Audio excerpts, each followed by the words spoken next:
Hello and welcome to our coverage of Love is Blind. We are here to talk about Love is Blind season 9, episodes 7 through 9. I'm Asia. I'm very excited to talk about this batch of episodes. Hopefully you were, waiting on the edge of your seat for this to drop. We were all very busy last week, so this is the soonest we could record this podcast, but hopefully we can share, we can agree or disagree on all of these thoughts that everybody has about all of these people and can cause a lot of discourse online. So we'll see. But first up, I'm not alone. I'm with my lovely co-host, Mary Kwiatkowski. Mary, how are you? I'm doing great. I had a conversation with Rob recently because I think I am going to switch pretty soon to being a full-time TV watcher, and I'm going to take a step back from the podcast. I hope that he can still pay me so I can still get Botox. But other than that, I'm just hoping that the two of you can kind of keep this rolling so that we're still getting the money in while I'm a full-time TV watcher only. Is that okay? It's totally fair, Cool. I think. But we'll see what our third co-host has to say. Hopefully this podcast does not bring too much feminine energy to this space.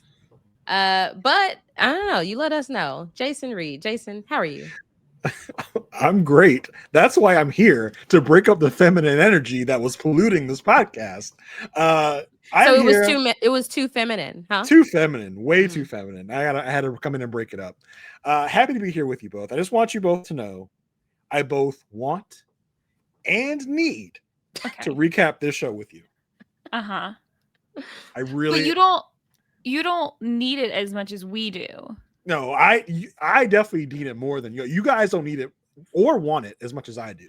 So just know that. Just know. Okay. That's the situation. Because I know you don't want it as much. I don't need this in my life at all. I want to be here, but I don't. I need it. I don't want it. Wow. Okay. Nice to know, Asia. Nice to know. Nice to know. Oh my goodness. Yeah, there's so many things we have to discuss today.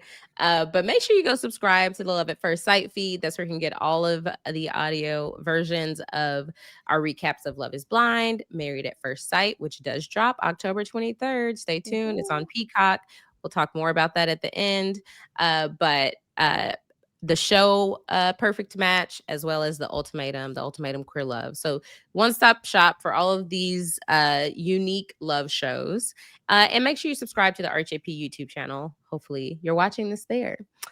Yeah, we have so much to dive into because, for one, we have 3 episodes here. But I also want to share a fun fact. When I watch these episodes, I watched this batch twice, okay? As a full-time TV watcher myself, I do not understand how you can watch each batch twice. Here's the thing. When it drops, I just got to watch it. I just got to get through it, watch it, know everything. Then I have to go back through so I could take notes. And so the first time I went through this, somehow I was like, man, I finished that so fast. Like, were those episodes 30 minutes or what? Turns out I started at episode 8. Oh, I watched 8 and 9. Zero context from episode 7, which is totally possible. It's okay. It's okay. You didn't even notice. Yeah, I didn't even notice. I just felt like, oh, there were conversations off camera that we didn't see. No. I don't know if that's a good or a bad sign that you could just skip episodes and just still follow it and be okay. It just shows how many of these conversations are meaningless and don't contribute anything to the actual relationship. Because, and here's something I noticed, right?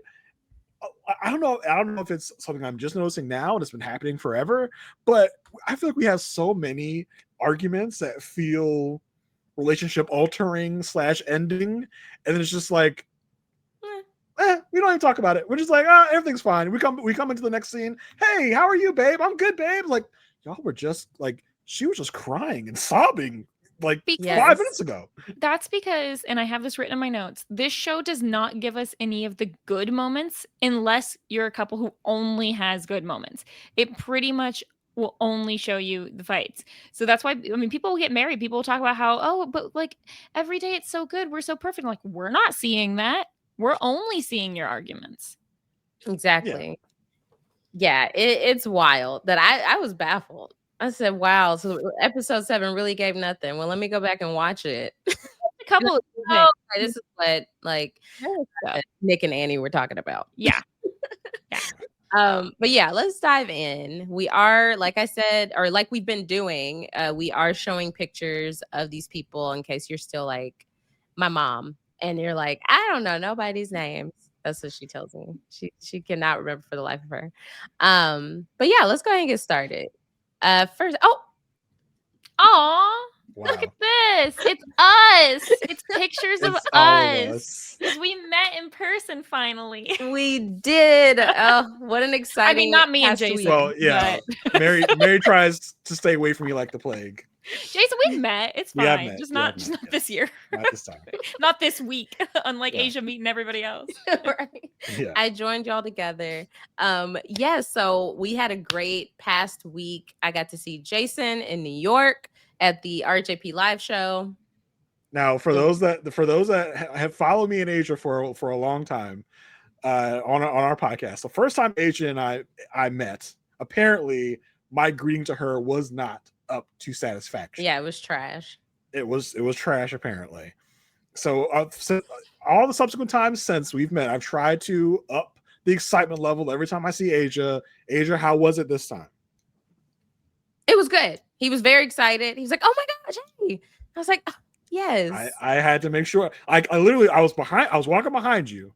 I screamed out, "Oh my God, is that Aysha from Survivor 47?" And she thought I was a fan, of course. So she turned around like, and then she saw it was me. I was like, "Oh no, hi." So I had to make sure I came correct because I've been critiqued so often for my lackluster introductions to Aysha when we see each other in person. This is right, like a fourth time. This was our fourth time meeting in person. Yes. Yeah. And we had a great time at the live show. You see, you got your picture with me so that you can say to people, I hang out with the poors. I hang out with people. So that you can say, yes, I hang out with Jason.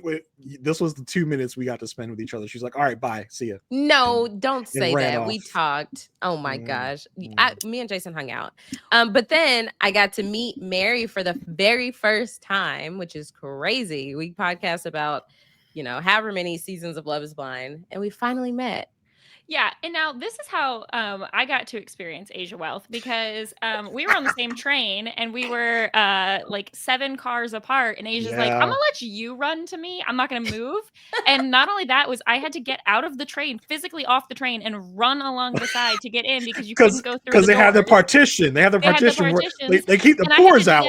And I had to do that twice on 2 different stops in order to catch up to Aysha. Also, apparently, I am was pulling a Joe or Anton here because I know that I had 3 drinks over 6 hours, and I have no memory of taking this picture with you. So that's obviously, I remember meeting you and hanging out all night. I have no memory of taking a picture. This was towards the end of the night. Oh, okay, well, that explains it. I just love the experience of having to get out of the poor car of the train and get to the Here's the first thing, class section. I was with my girlfriend and I was working. She was. So she had laptop out. Yes, I had laptop out, checking things. So it would have been a lot for 2 people to have to be moving as opposed to 1. I said, I guess I'll come to you. And she texts me, it's fine. You're a runner. Oh my gosh. And then I literally run into her car, slide in with my suitcase and everything, and sit down and just start talking like we know each other. I know, yeah, we did just get going as if this is an everyday occurrence. Was her greeting okay for you, Aysha? Well, her greeting wasn't, oh hey. It was, hey, let's talk through this crazy situation of what just happened and how we were on the same train, didn't even know it. Yeah. But anywho, we met in Long Island. We were there for a wedding. Shout out to Matt and Joe Fell. But anywho, I was just so happy. I'm still on a high from This was seeing so everybody, cute. I especially you appreciate this. two. Send me this picture because I don't have Okay. Like, I had no idea we had a picture together.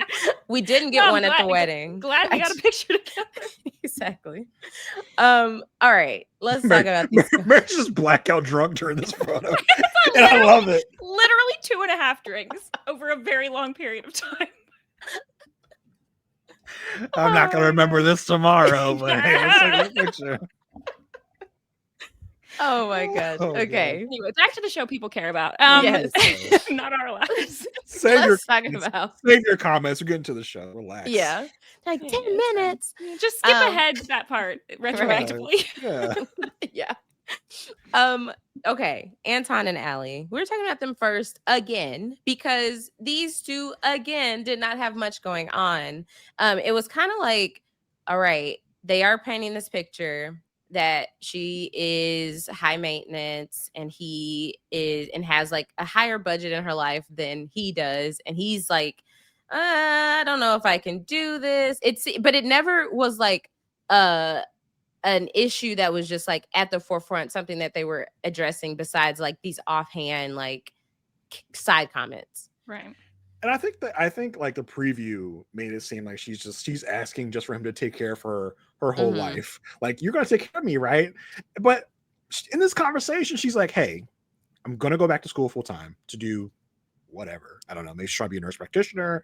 Maybe she's trying to be an esthetician. We don't know.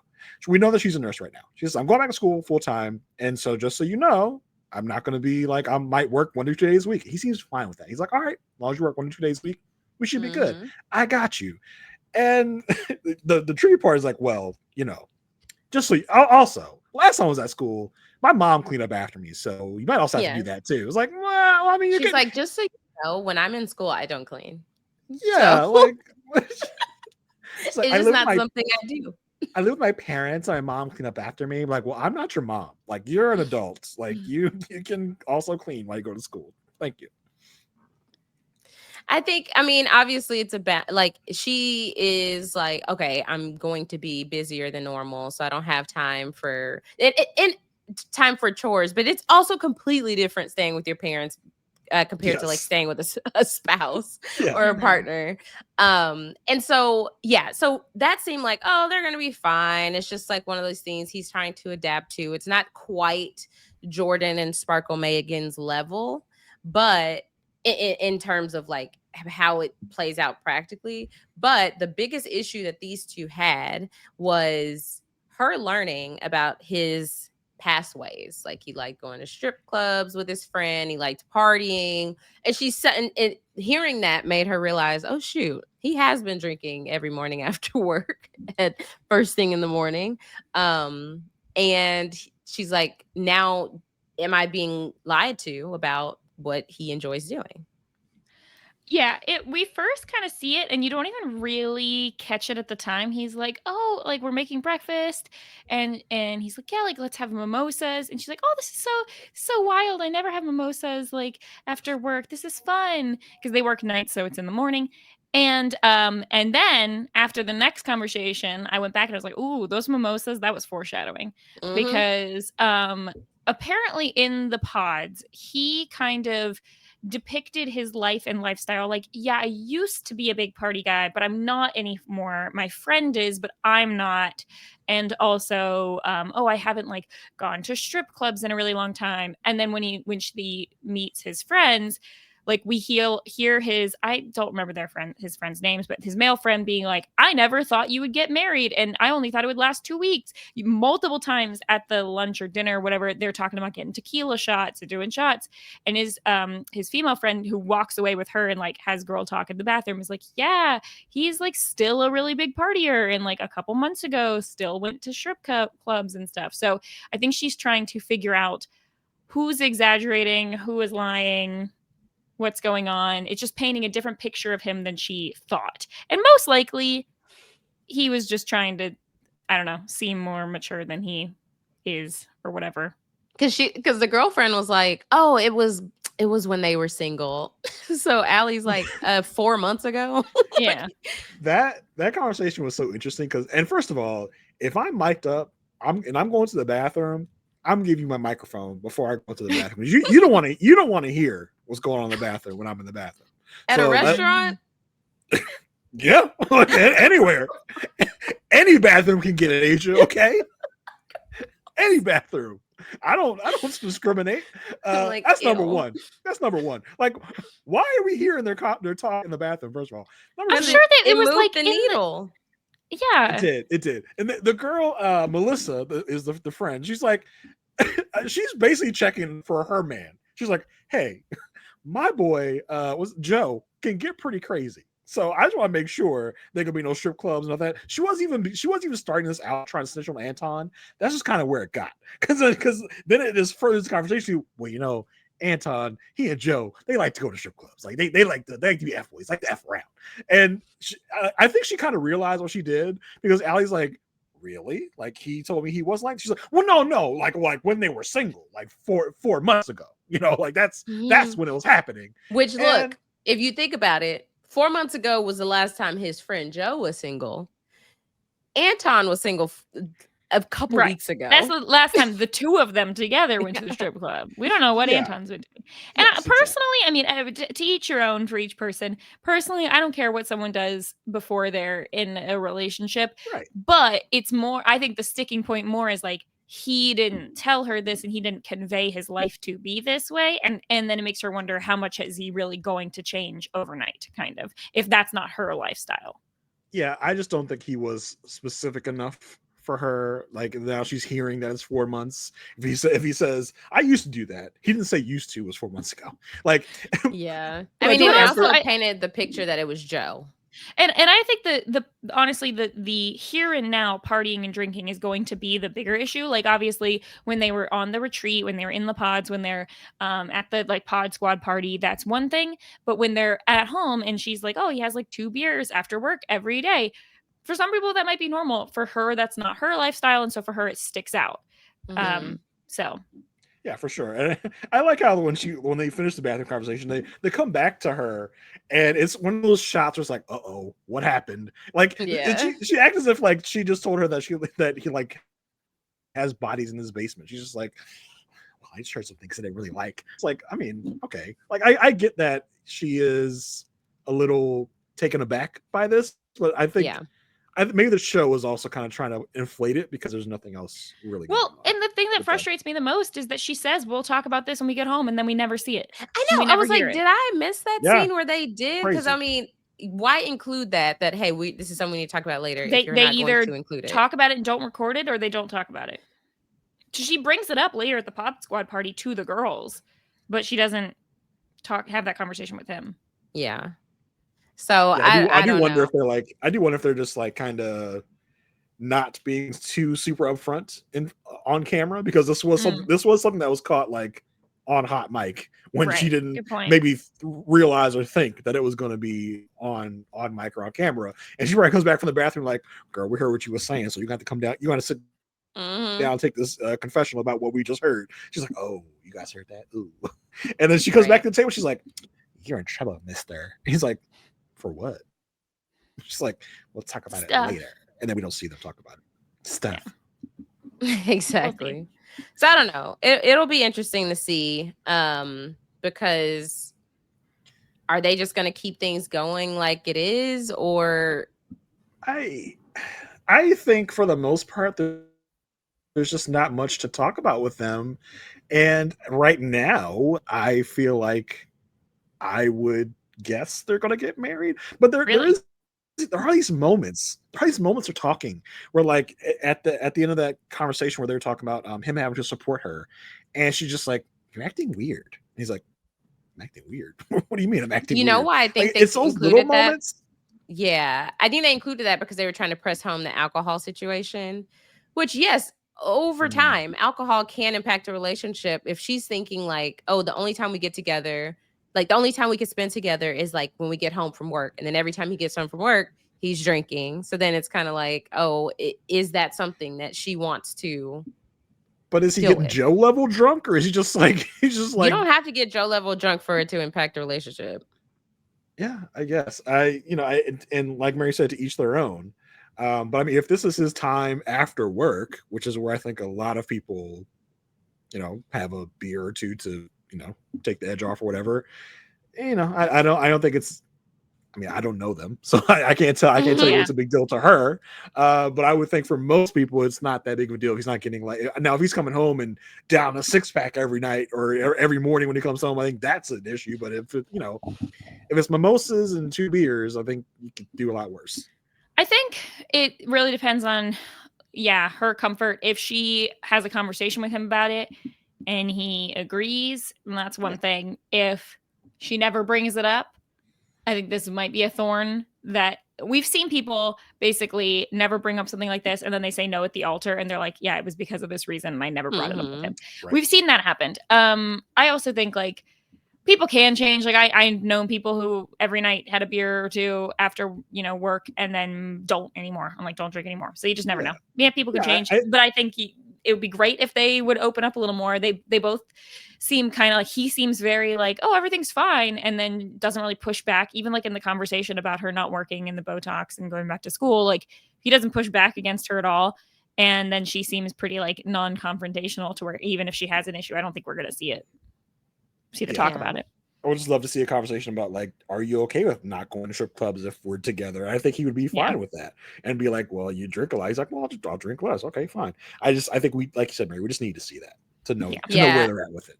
I think their biggest issue boils down to her wanting to make sure that he is honest, and to their lifestyle differences and where they can meet in the middle. And she was like, I don't know who I should believe. My fiance or this third party I heard her from. Like, if you have to ask that question, maybe this isn't the thing for you. Maybe if you're asking should I trust this person I just met 2 minutes ago that has her own motives, or should I trust the person that I spent 10 days talking through a wall with? I don't know. Yeah. So if you're in that lane, maybe this isn't for you.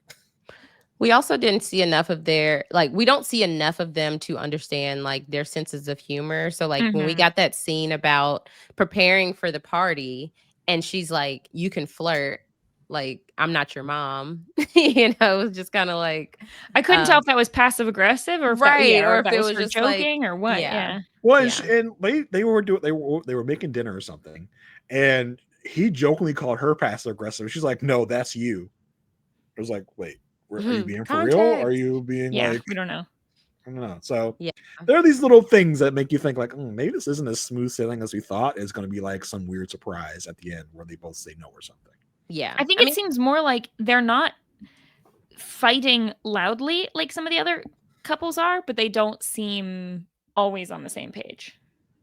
Yeah. Yeah. And it's also weird too that at the party, she points out that they've met no family, and not really oh, but he's gonna meet, are they going to keep that way, or is it just so far, because there's not much time left. Yeah. Okay, before we move on to the next couple, well, let's make a last prediction before we move on, because the next batch, is the next batch, it's 10 and 11. I think the next batch, we'll probably get a wedding in the next batch. Who knows who it will be. Okay. I think we usually get a wedding to end it, and the second to last batch. Well, just in case, do we think they'll get married? I'm gonna say no. That's my current vote. It's tough because I think they're in the kind of Johnny and Amy spot where they don't really have heavy problems. They seem to be kind of smooth sailing, but I do think there's something a little devious behind the scenes here. So I'm also going to go no. Okay. Yeah, I think there's other couples who might be a for sure yes. So I'm going to go no, because I could see it being he may think, oh, we haven't gone deep enough, or I don't know if I could support your lifestyle in the future. Or she's like, I don't feel like we've gotten there. So I could see her saying no, even if he says yes. So, wow, we're all no's on them. That's crazy. All right.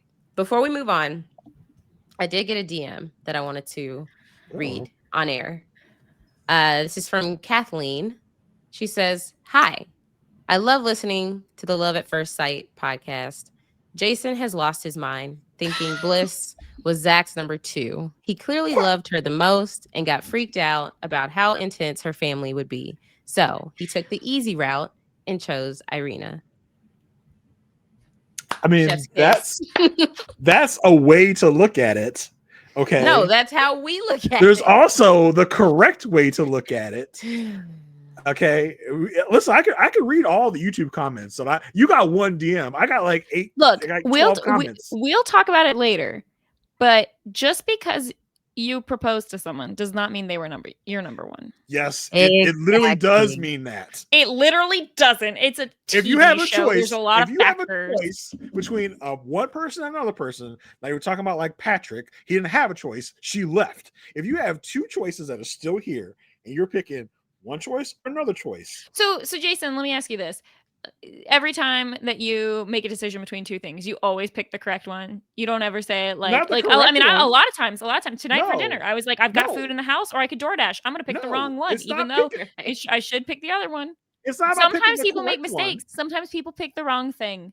That's true. And Zach did pick the wrong thing. He picked the wrong person as his number one because he picked his first choice first. That's why they call it the first. Why are you completely forgetting the fact that he was feeling insecure about meeting her family? Yes. So he made Bliss his number 2 for that reason. And made Irina his number 1. And he picked his number 1. Did he regret that choice later? Yes, he did. I also contend if Irina was a person that was interested in Zach and Irina may still be married today. No, they wouldn't. They're still gone by the way.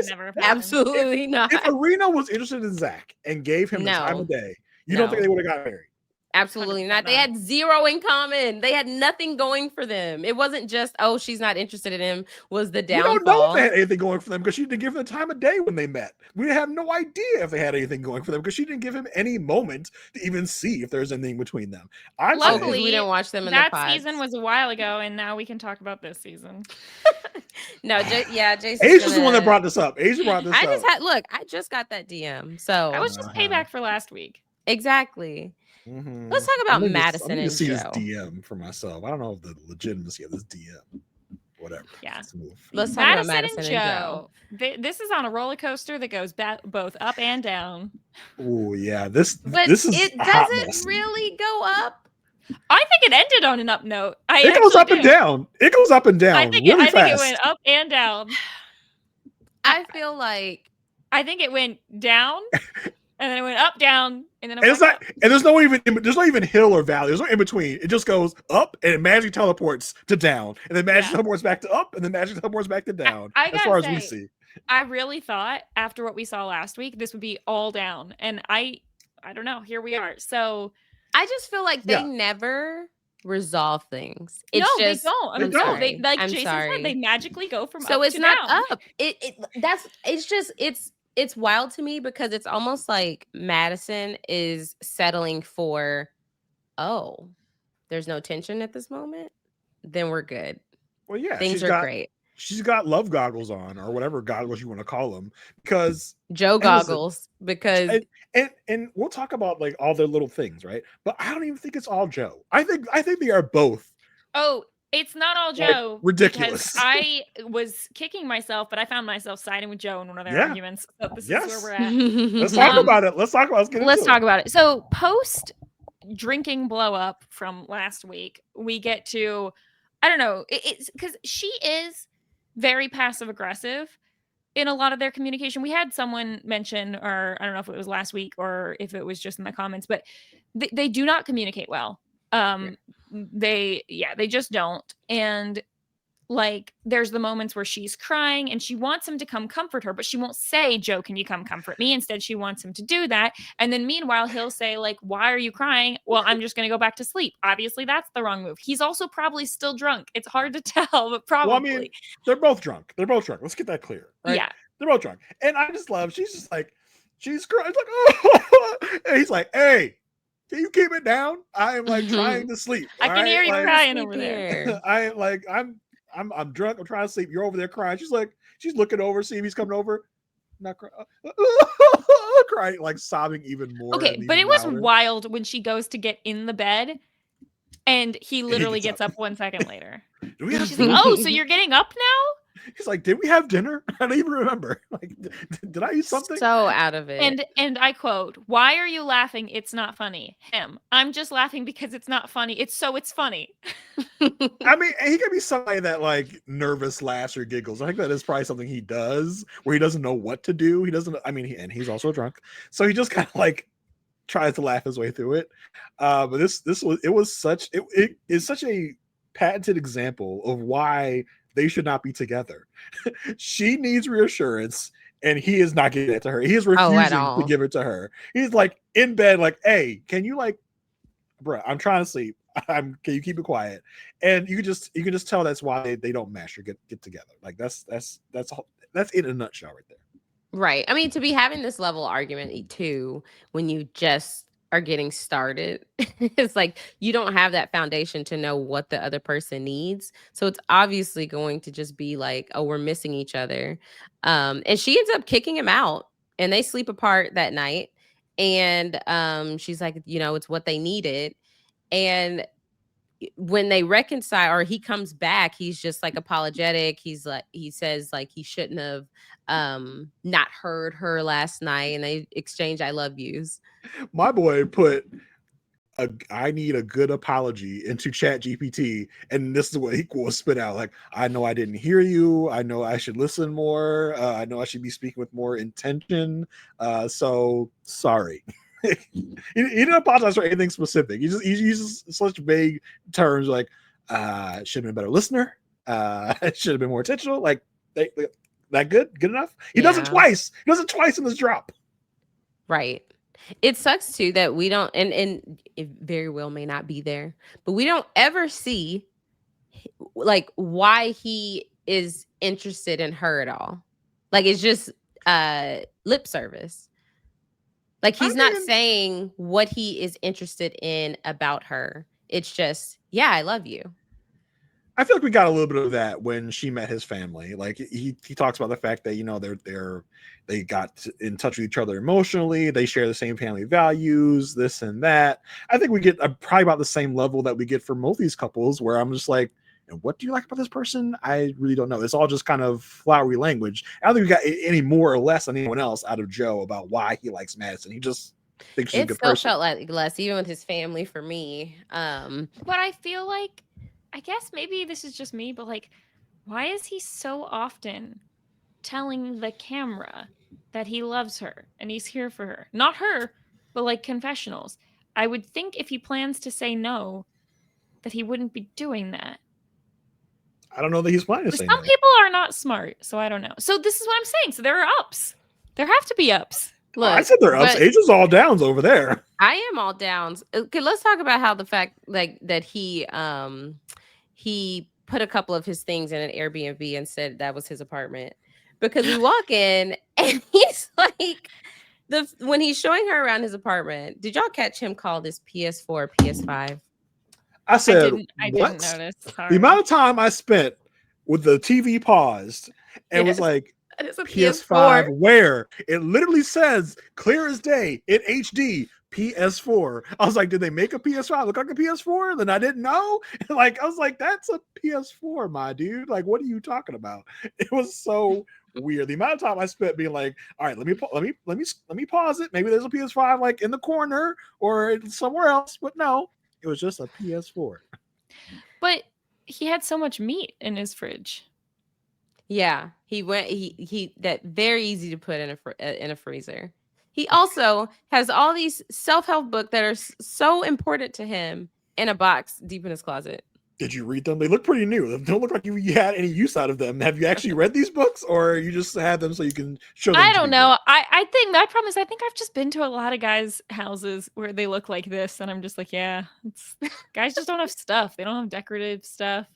This is what they've got. It's just there.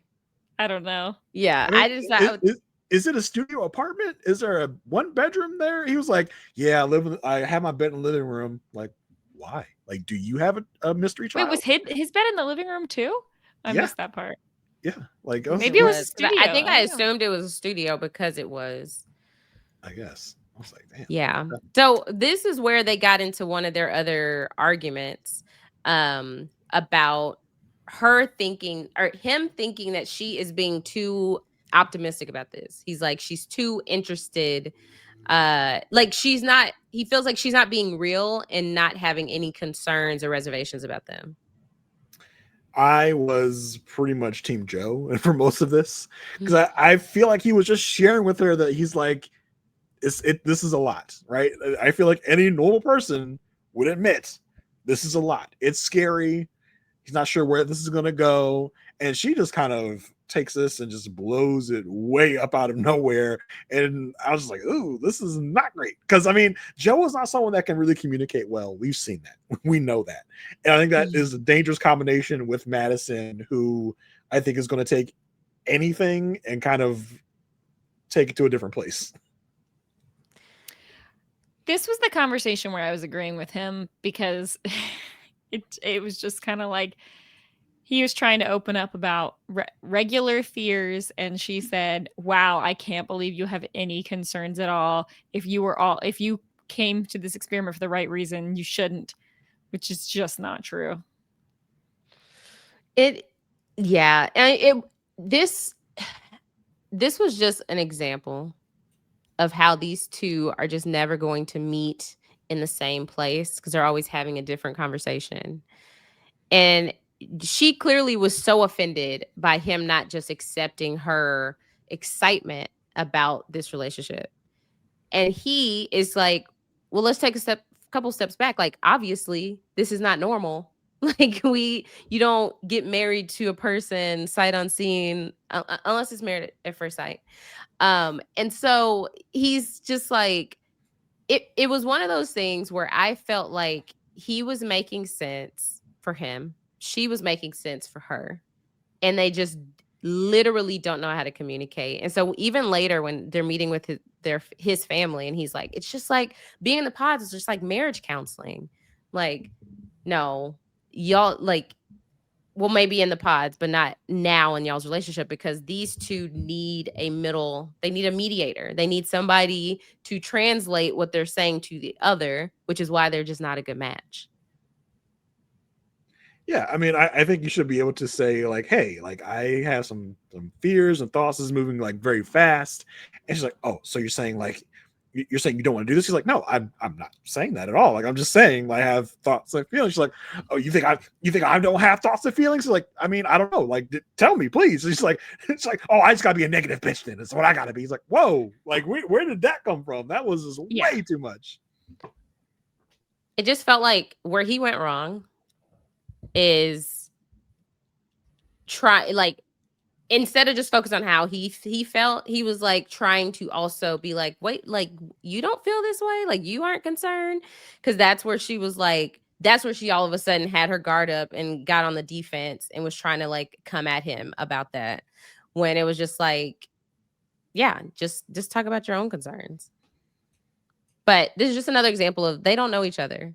Like, they aren't taking steps to get to know each other, which is why I just felt all down for me. One, I'm sorry does not mean, okay, now we're on a good page. We're having a scene of them having a good date. No, our good scene from them was like her hanging out with the girls. Like, yeah, we're just front loading conflict. We're good. Like, we're having a lot of sexy time. We're great. I have to imagine that there's good scenes that we're just not getting. I wish we saw at least one. I mean, we did. They went on like a little pedal cab thing, and that seemed fun. The family scene was very yeah. positive. I guess I mean just like casual day to day. The family scene was positive. I think with them, what stressed me out about their argument is like they seem like two opposing political commentators where they're just talking over each other, not listening, and then one of them storms off. It's like, I need you guys to calm down, say your piece, have a conversation back and forth, but they don't. They just talk over each other. Yeah. But I will say there are married couples out there that do this exact thing, and they've been married for like 30 something years. So honestly, I would not be shocked if they get married. True. Yeah. I don't know with these two. It's just like it makes me think of like Married at First Sight, like Jamie and Doug. No. Jamie, redhead, Beth. Where it's just like it was so toxic that it worked. And they ended up being married for years. But I don't know, Joe just doesn't. For me, it seems like Joe is the one that's just kind of like going through the motions. And I know even after she meets his family, he's saying like, oh, he feels closer to her after that conversation, until we see next week they get into an argument. Like if I can picture it now. Episode 10, something's gonna happen that night that she misunderstood him, he misunderstood her. It's like, yeah, y'all can present your best selves in front of your family. Yeah, there's no reason to have the conflict. I think they could either get married and be married for years doing the same type of behavior, this of a toxic couple, or something will happen next episode and they'll be like, all right, we're done. Like, we're not doing this anymore. It could go anywhere. But what are y'all's guesses? I'm gonna say I don't think they're gonna make it to the wedding even. I think they're gonna be done before weddings. Before the weddings. They are one of the couples we didn't see on the wedding day, but as we know in past seasons, they've done that intentionally just to make us think that they don't make it to the altar.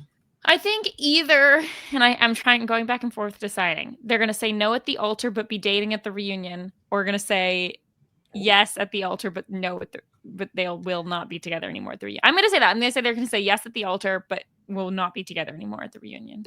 She's going to be like, a week after the wedding, I didn't hear from him. Yeah. Okay, cool. Let's move on. Wait, hold on. What was your vote, Asia? Oh, I think they're not going to. So you and Jason both think no. Yeah. Okay. So let's move on to our next couple. Do y'all have anything else about Madison and Joe? No, he did get he was on his way to getting sloshed wasted again exactly. at the rodeo party. So we'll see what comes of that. Oh, yeah. We'll bring that up later. He did. Because they didn't really have much at the party besides his own antics. And he did do an interview, which why are you all doing interviews? I don't understand why couples that are still on the show are doing individual interviews, but Joe did do an interview where he said he did learn through this that he was drinking too much and that he needed to reel it in. It must be hard to watch yourself intoxicated on TV. Yeah. And at least I looked sober in that picture with Asia. I'm glad you think that, Mary. Sober-ish. You do. I mean, Love Is Blind is notorious for doing this, like, because most of the fights we see for this season, especially, are mostly drunk fights. Like, y'all got super wasted and started fighting. And if I'm watching it back, I'm like, oh, that is so not a good look. And then they don't even let them cop out and later be like, I was super drunk. I had no idea what I was saying. They got to be like, well, I was feeling very emotional in that moment. And that's like, you can't just be like, no, I was super wasted. I had no idea what I was saying. I was married. Like I was drunk. I was saying nonsense and gibberish. Don't even listen to me when I'm at that point. They got to be like, well, I was just feeling very upset and emotional in the moment. Like, no, you are drunk as hell. Yeah. So we could revisit it too when we talk about Nick. Yeah. But let's go on to talk about Sparkle Megan and Jordan. So these two seem to be getting along very well. We did get a couple of crucial items here where we learned about Jordan's chicken smoothie, which it made me gag. No, this is not okay. I think this is a bit. I don't think this was real. No, he said every morning. I know he said that, but when he took a taste of it, he's like, oh, like he was just like, oh no, I should have done this. I really thought he was gonna break at the end and say it was a bit, but he didn't. No, he had multiple baked chicken things in a plastic bag, as if he baked it and then he just puts it in the fridge. Did he bake it and freeze it? Like what was that? Because it didn't look baked. It didn't look cooked. It looked frozen. I make some odd smoothies with some odd things, odd combinations of things, but it's all in the fruit, vegetable, protein powder range. So no. I'm not cool with it. It's not. You shouldn't be drinking meat. That's not a thing. Yeah. And maybe his thought is, oh, I'm blending it. That's why I don't need to heat it up. Because who wants a warm smoothie? And like he just pulls it. Cold chicken doesn't bother me. That's not the problem here. It's cooked. It's cold. If it was raw, we'd be having issues. Right. I mean, we are having issues, but we'd be having like health sanitary issues. This is just gross. It's this just is how I gross. knew this was not a bit. He knew the exact macros. Like he knew it's 55 grams of protein, 350 calories. I believe that he does this, and I would believe that other people would watch this and go, "That's actually a really good idea. That's smart, bro. That's smart, bro." It's just gross. And it looks the thing that is gross-est about it is was it just Crystal chicken Light and water? No, it's Crystal Light packet. Oh, yeah. Okay. But even I don't want chicken and water. That's not like, no. I don't know what liquid you need, but not water. Chicken and milk? Maybe. I mean, that's still really gross, but at least it's a little better. It was the way he tried to drink it, and it was like, oh, what? That tells me no, he did. He drank it. I think he was laughing at her gag. He was. She gagged at the same time he's trying to drink it. He's like, no, you just got to get through. I told you I watched it twice. Okay, go back and watch it a third time, Asia. Because he took a sip of it, he was like, oh, like he looked like he was about to gag on himself. I think it was a bit. It was her reaction that got him in that moment. He does this. Listen, I think that was heard around the world. Like for everyone that watched that episode, it was just like, oh, like no, can't do that. No. Don't bake chicken for this reason, ladies and gentlemen. It may be quick and easy, but But anywho.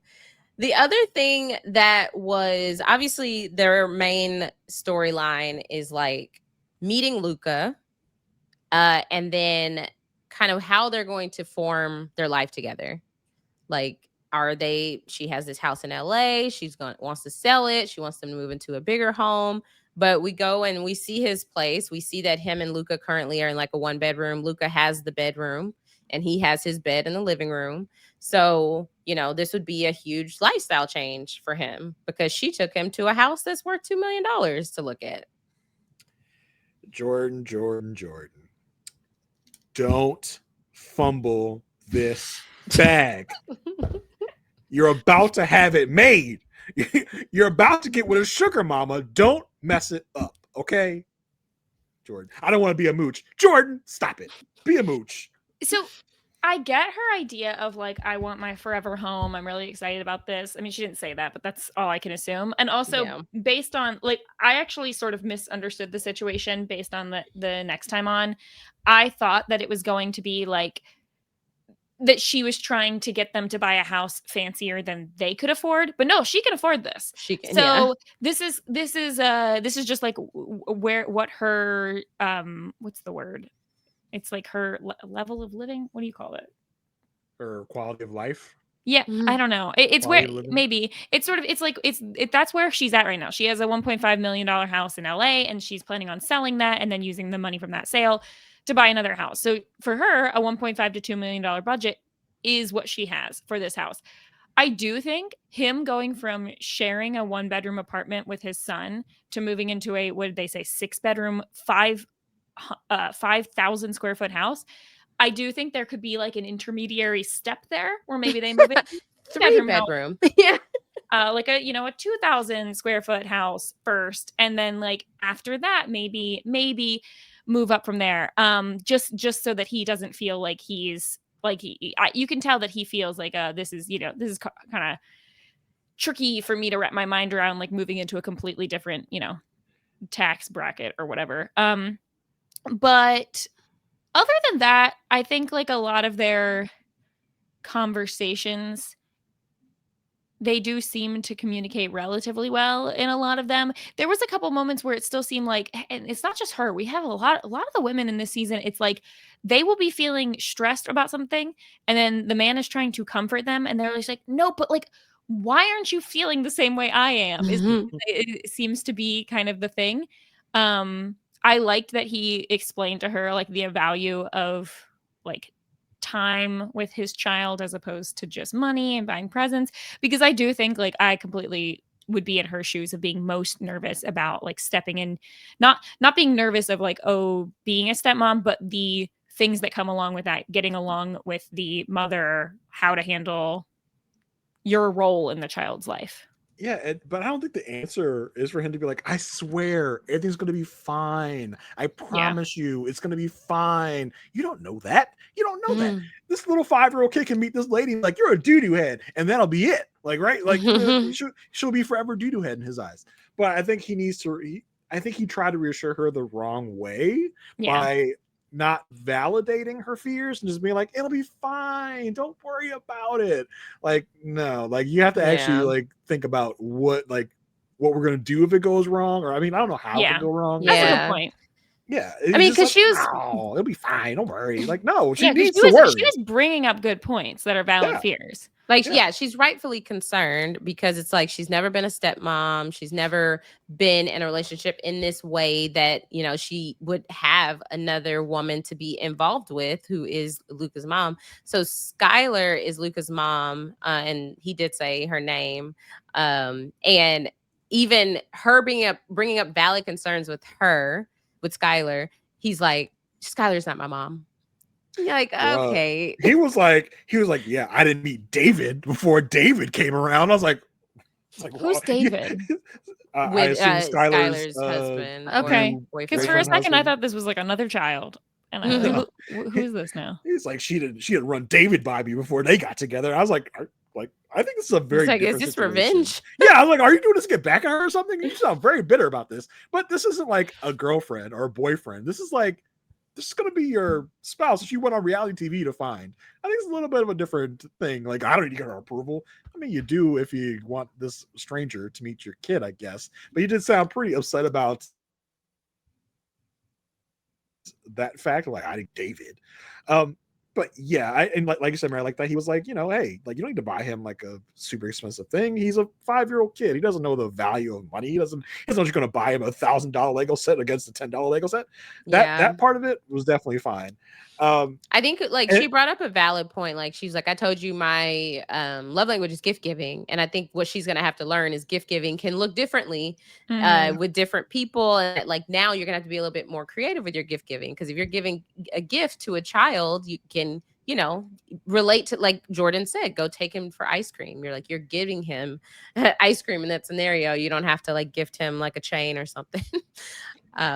But yeah, I thought it was interesting that they just kind of, it felt like it all just kind of hit her at once. She's like, I'm about to be a stepmother. Like, I'm about to have to take care of a kid sometimes. Like, I'm about to have to deal with a baby mama. Like, it just felt like it all came down to her at once. And he's like, no, it's all right. It's fine. No. Like, validate her feelings. Validate that it could be a tough time, but you're going to get through it together. I think that should have been his thing, instead of being like, nah, don't worry about it. It'll be fine. Yeah.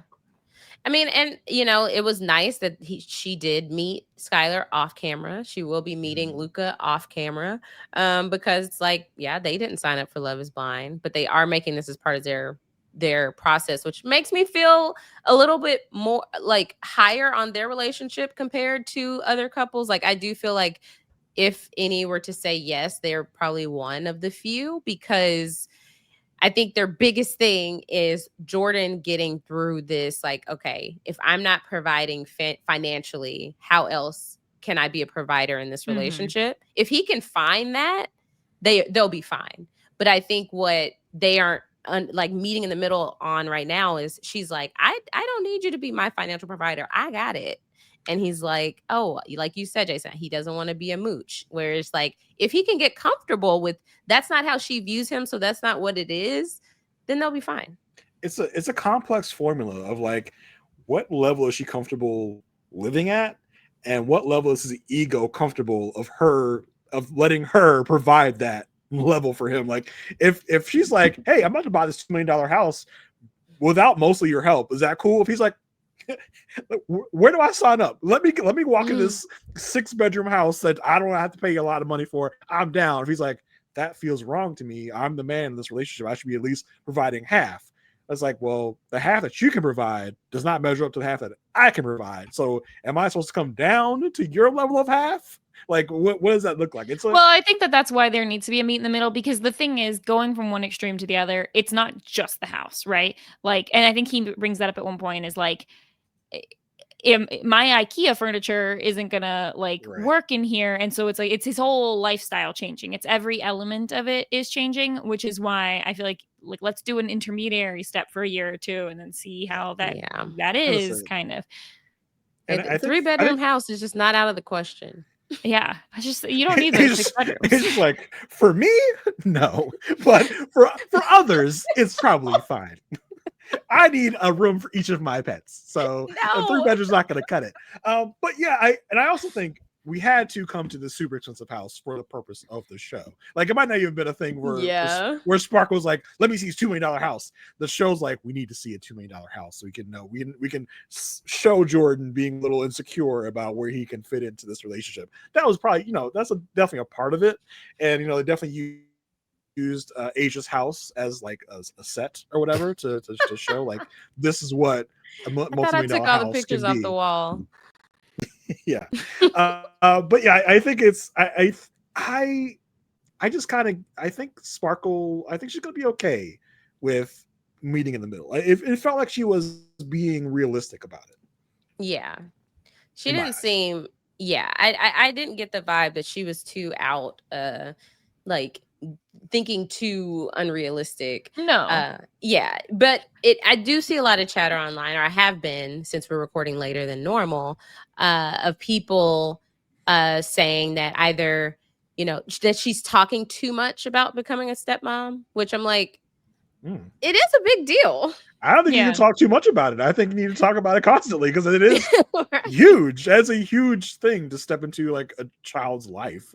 And like this is not her boyfriend. Right. Yeah. Yeah. I think for me, and this is so much more to do with the edit than anything else. The way the conversation is presented to us is her being like, I'm worried about this thing. And him saying it's going to be fine. And then her being like, no, but I'm worried. And I'm like, can they just like actually have a conversation about the specifics? And once they do on the show, talk about some specific things like the gift giving, there is more back and forth. And so my guess is more of the conversations go in that route. It's just when they're edited for the show, it just seems like very surface level. But yeah, sorry, Asia, what's the other thing you've seen online? Is that that that she's talking too much about being a stepmom and that she like her main attraction to him is the commonality of her dad's diabetes and his son's. But I think we've seen like even the example I can think of is in the pods. She said she dated a younger guy and it was so fun. It was so electric, but he wasn't ready for a family. But she's so used to dating guys like Mike, but it's not as fun. And so I think she's found a middle ground with Jordan. He's ready for family. He is younger than her. And it's kind of like, oh my gosh, this is everything I dreamed of. I think she's so into Jordan. I think that's why she is focusing on meeting Luca and all the other things because she's like, well, I like him, so we're good there. I do think they're leaning too hard on the type 1 diabetes thing. Like my dad had type 1 diabetes and Luca has type 1 diabetes. We're perfect together. Is my dad sending me a signal? I hate when people do that because what if it doesn't work? Like, is your dad trying to punk you? Like, is your dad pranking you? Like, I sent you a bum. I don't know. I can't speak to this one. I like to make connections all over the place. So I don't know. You're like, no, I like to do that in my head. You juggle, my dad juggles. All right. Or I'm like, okay, if I shoot this, if I make it, then that means that I'm doing the right thing.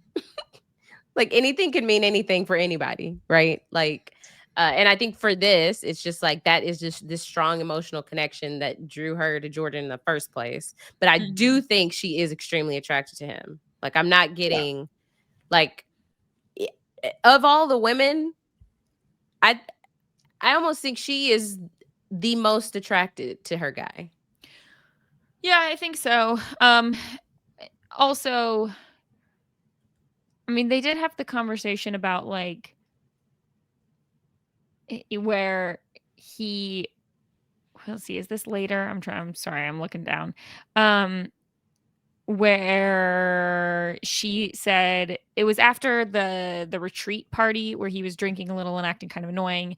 And she was like, oh, you're just being annoying. And I think like what she meant by that was like, you're drunk and you're talking with the guys in a way that I don't love. And then he kind of seems to have just taken that to her finding him annoying in general. I was like, nah, that's not really, I don't think that was really the point. But yeah, he does have this bromance with Joe, which is interesting. Yeah, they're weird. He's like, if I want somebody hard on me, I got Joe right here.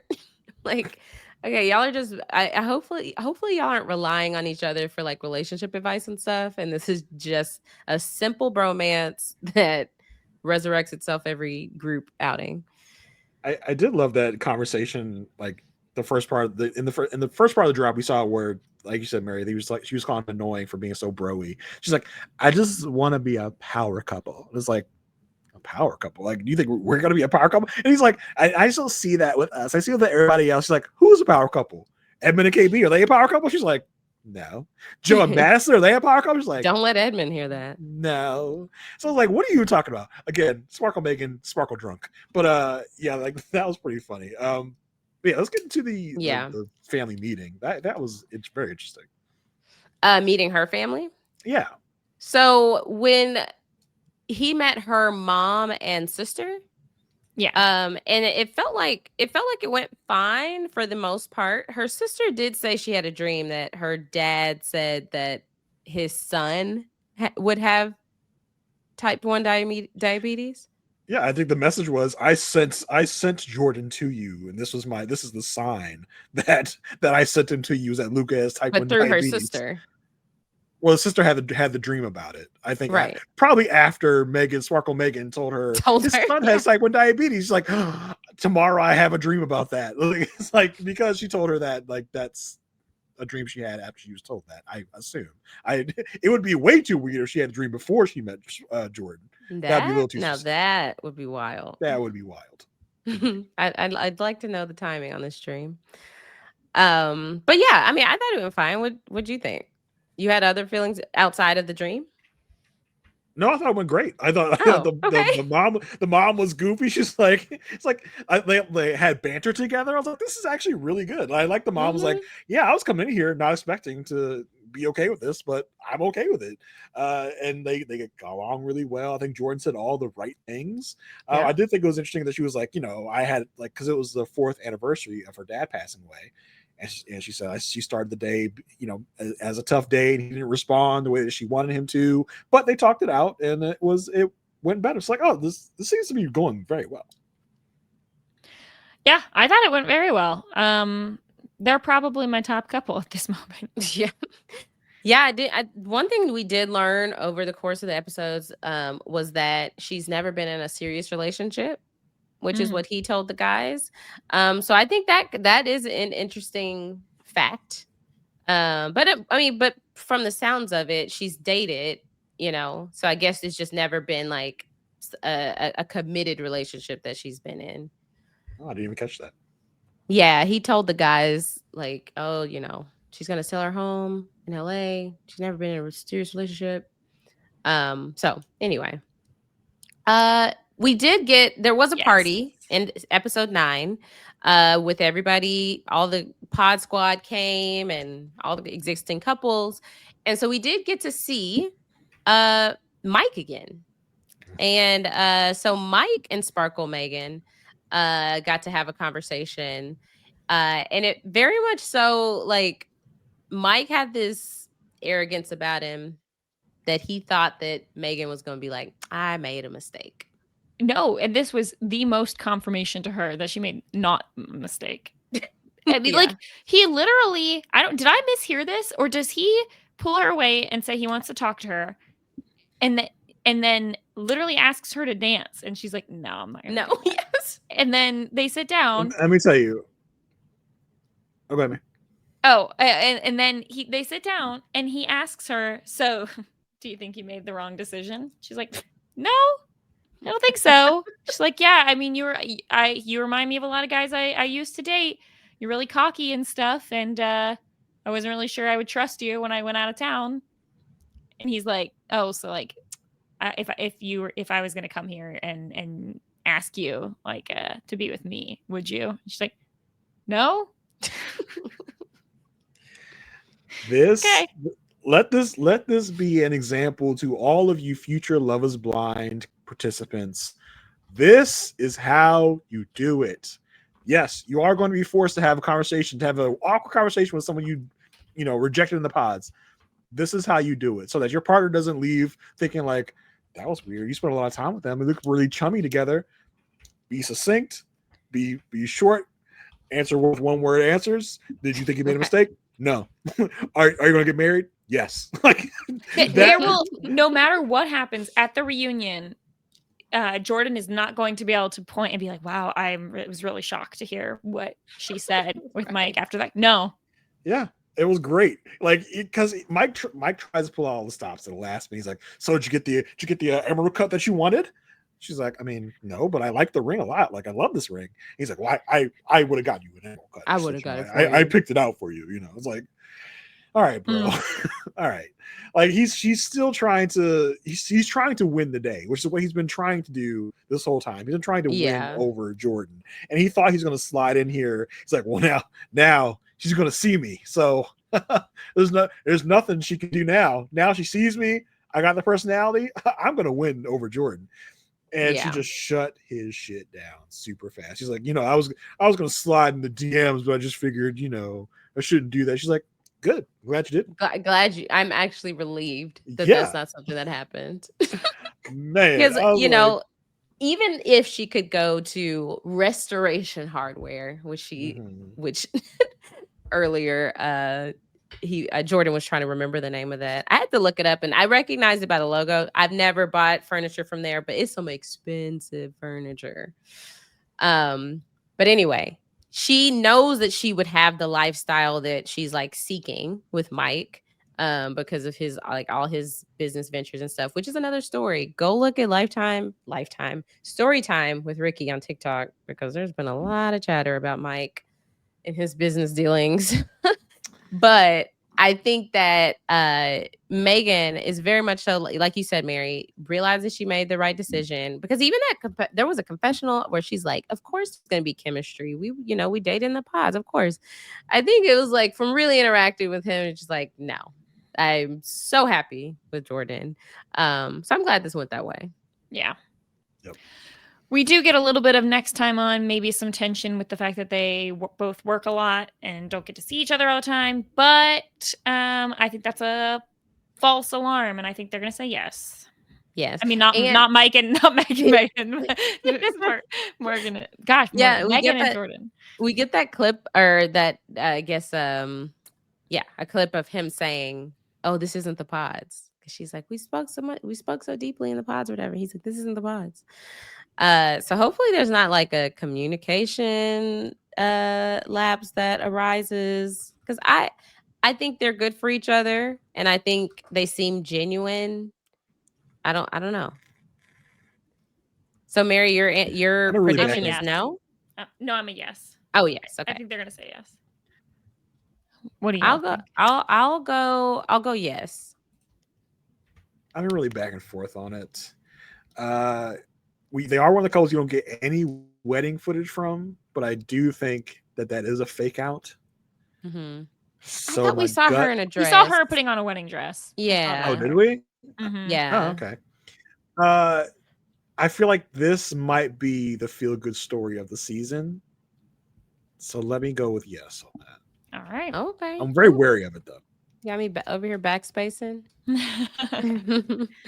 All right. Let's talk about our next couple. Oh, sorry, I just had some chicken smoothie. My bad. Yeah. Oh goodness. Nick and Annie. Yeah, these two are very interesting, because the first point of conflict that we see with them is while they're still on the getaway, and he's saying that all the guys said that if the wedding was tomorrow, they don't know what they would say. Like, there's just so many things at play here, they don't know. And she's just like, she takes that as, you're not sure about me, and you're not as sure about me as I am sure about you. I don't care what the other people are saying. You're telling me you also were somebody that said you don't know what you would say if the wedding is tomorrow. And because it looked like she had a lot to drink, I understand the emotion. However, yeah, you guys are at the retreat. You still haven't even gone home and lived in each other's worlds yet. I think it's very reasonable to have a lot of hesitation. But it felt so, it really did feel like a drunk fight. It felt like there was no truth or fact to this. She's like, I am just in it. And this might be her true feelings coming out while she's drunk, and she just is not it's not coming out well. She's like, I'm just not. You're just not in as much as I'm in it. I'm just that's just how it is. This is how You it hate is. me. You hate me. You don't like but me. it's the jump from you're not in it as much as I'm to you don't even love me, you hate me, and that's where he was just like, no, I never said that. Yeah, and I don't know if he just hasn't had as much a drink as she has. It did feel like a sober person talking to a drunk person. That's what it felt like.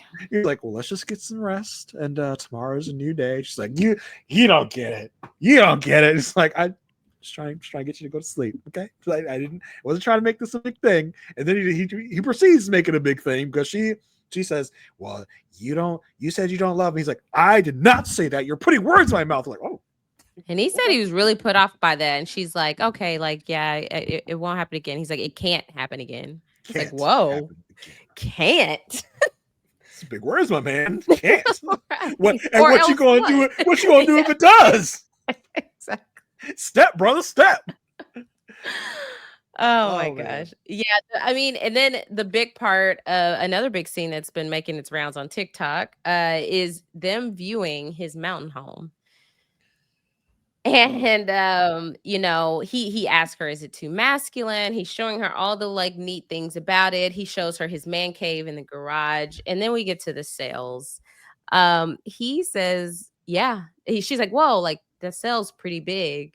He's like, yeah, you know, I'm just a size queen, which is one of those terminologies that everybody's like, what? Like, what does that mean? Because no one casually uses that word. But it is very well known in like some communities. So it was like Twitter, TikTok, maybe Twitter too, is having a field day with him referring to himself as that. I think that Nick is someone that co-ops words and phrases and terminologies and thinks it's funny to use them in a way that would say, I'm not this. Look, I can joke about this term and it'd be funny because I'm not that, right? Look at all my straight things I have in my house. I have a cool car. I have a cool racing setup. Like, look how straight everything is here. I can't be anything but super straight. You see all these medals I won? Could I be not straight and do that? Come on, I'm super straight, guys. Look at all this straight stuff. It was just a peculiar terminology. Yeah, he just could not wait. So he was going into the pod thinking, I can't wait to meet someone. And I can't wait to show everybody all my cool stuff. Because it was like he was in a museum. Like, and this here are all my race medals that I won. He's like, oh, there's a lot of medals. He's like, I have like 100 bajillion more that aren't even out here. It's like, okay, like you just could not wait to show off all your stuff that you have. He is so note to self, never let Jason in my house where my box of race medals is. Noted. Listen, I don't hate on race medals. I hate on the way he was. Sounds like you do. No, it's the way he was presenting. Is like, that's nothing. I got note 100 to self. Make sure I don't show Jason my virginity corner either. Right. Oh my God. Like, and the way he said that too was like, oh, what are you doing? Right. He just says things. You're like, why are you saying I think the part that confused me, and maybe I just misheard, is when he said that whole setup cost him $300. I'm like, that's not accurate. It probably cost like $3,000. Did you say that? I don't know. Yeah, I might have misheard. I also missed the PS4, PS5 thing, so I don't know. Yeah. This whole thing was wild.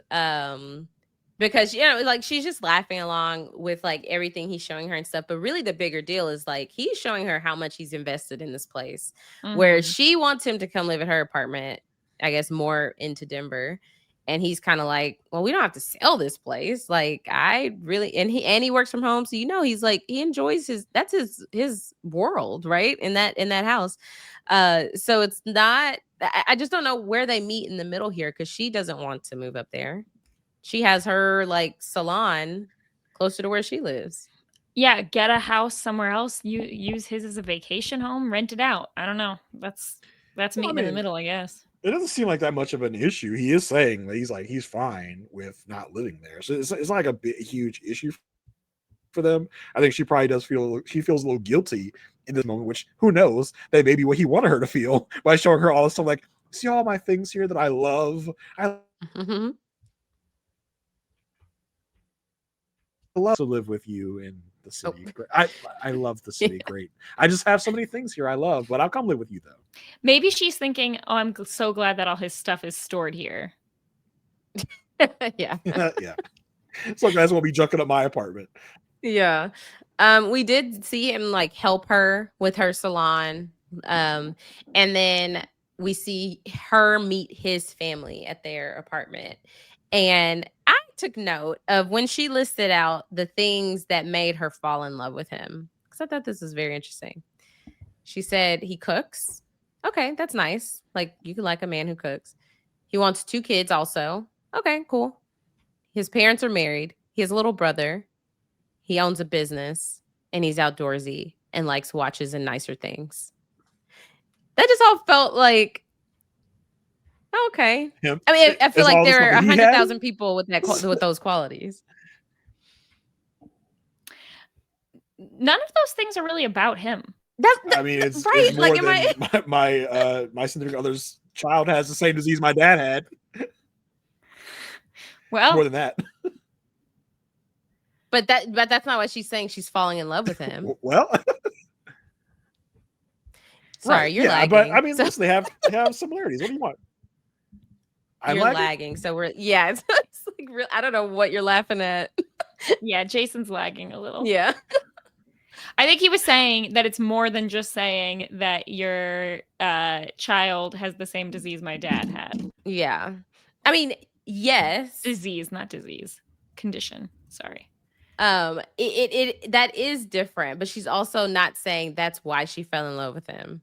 I don't know. I'm just what I'm looking for in these two is more than just, oh, we would look fine together. Right.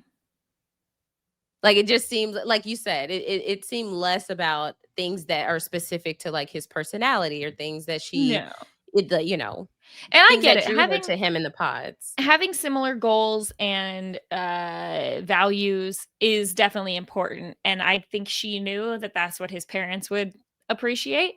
But like, yeah, she didn't say anything about like his personality or anything either. Yeah. So, all right, Jason's back. We'll see if this is any better. Right.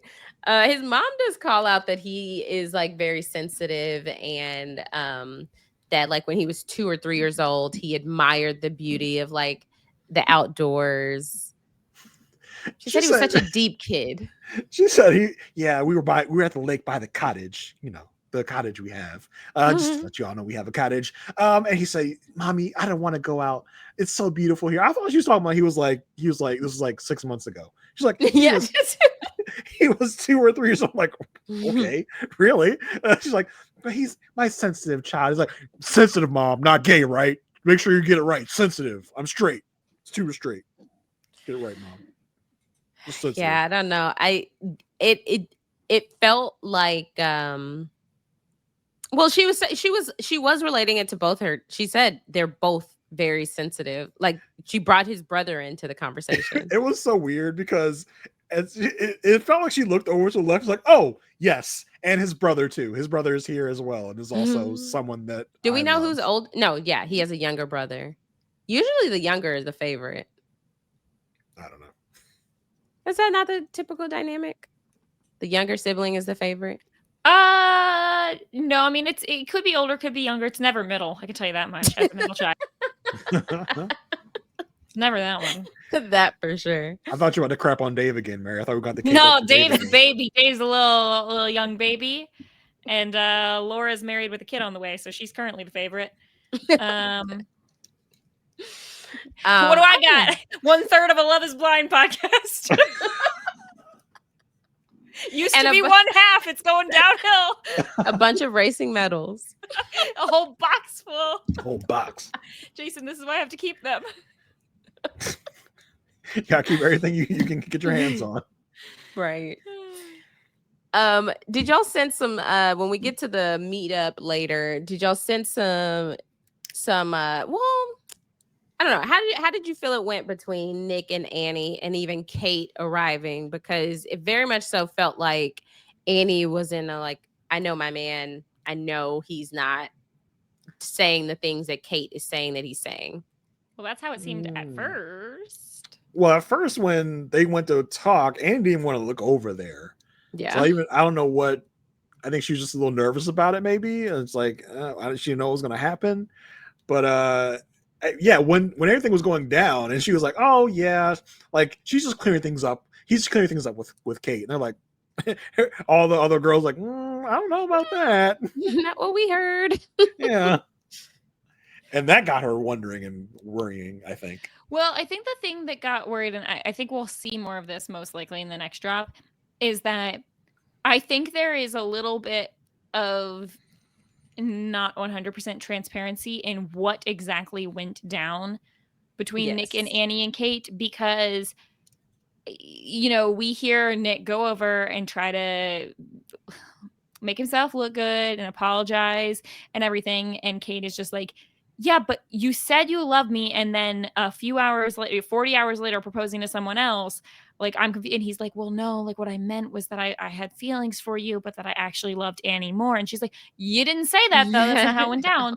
And then Allie comes over, and when Annie is saying, like, oh, I think he's just trying to, like, decrease the drama, Allie's like, yeah, because, you know, Nick was love bombing Kate, and that's not what Annie had heard Nick say. Even though Nick says to Kate, I told Annie everything about us and that I loved you. And that, I think, is going to come back next time, potentially. Maybe it won't, but I think that, or maybe it'll just be a thing that comes up in the reunion. I don't know.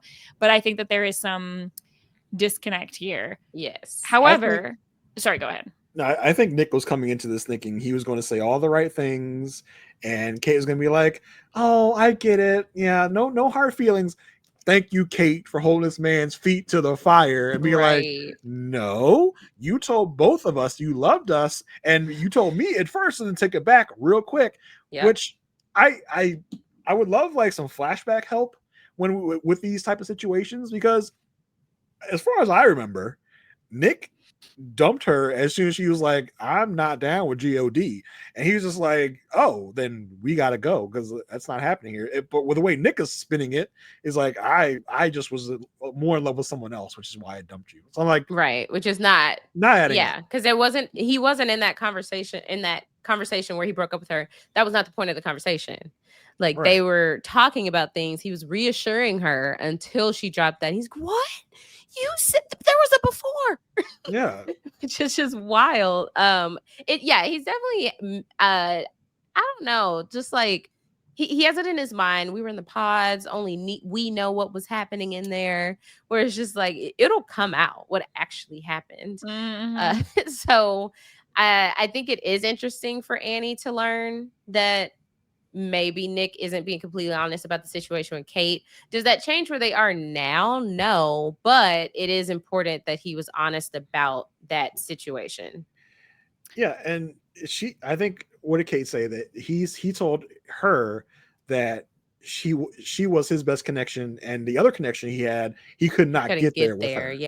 Which I did not remember if that was something we saw, or is this something that maybe is on the cutting room floor. Again, I would have appreciated if it did happen, a flashback, a never before seen moment where we do see it happening, because I think that would be very interesting to see, if with all this love bombing Nick did to Annie, to actually see him say that at one point he did not think he could get there with Annie, whether it was early or whether it was late, who knows. But I think the fact that he said it at all is interesting, and whether it was true or something he was just trying to tell Kate to, I guess, increase her love bombing at the time, I don't know.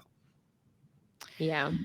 But the most wild thing that happened is, so after Nick and Kate talk, and then Allie tells Annie about, that there might be some disconnect here, she just starts icing him out, and he comes up to her, and she's just ignoring him.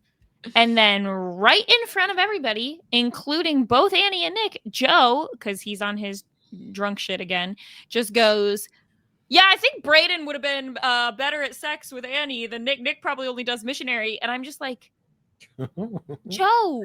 And Jordan's probably over there being like, haha, hilarious. I don't know if that part wasn't in there. Yeah, that was his audience. Yeah. wild. I do like Jordan was like, haha, yeah, like probably not the time to do that, bro. Like at least even Jordan, who he bros out with, Joe's was like, all right, this is not the time or place. I'm trying to behave because my boo thinks that she was annoyed when I broed out with you, so I'm trying to keep it cute. You're doing way too much, bro. In general, I feel like I like Jordan, but I do not like his taste in friends because he's also Right. with Braden being like, yeah, I was team you. And he told Annie he was team Braden too, which is wild. He's like, I was team you, but I didn't mean Annie and Brendan. Nick are I was like, yeah, who's together. Braden? You mean Brendan, not Braden. I was like, who is Whatever, Braden? whoever. He's not on the show anymore. Brendan, Braden, whatever. He is on the Anyway. slide though. Oh, sorry. Not Brendan.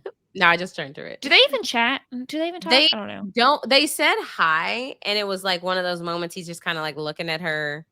She's looking at him. No, but she has the nerve to be. Well, when he shows up, she's like, "Yeah, he said he was all about me, but I was like, too little, too late, or whatever she said about him." He thinks things can just come easy. Yeah, he wants things handed to him. It's like, really? And then they meet, and Brendan's like, "Hey, girl, what's up?" Gives a nice little hug.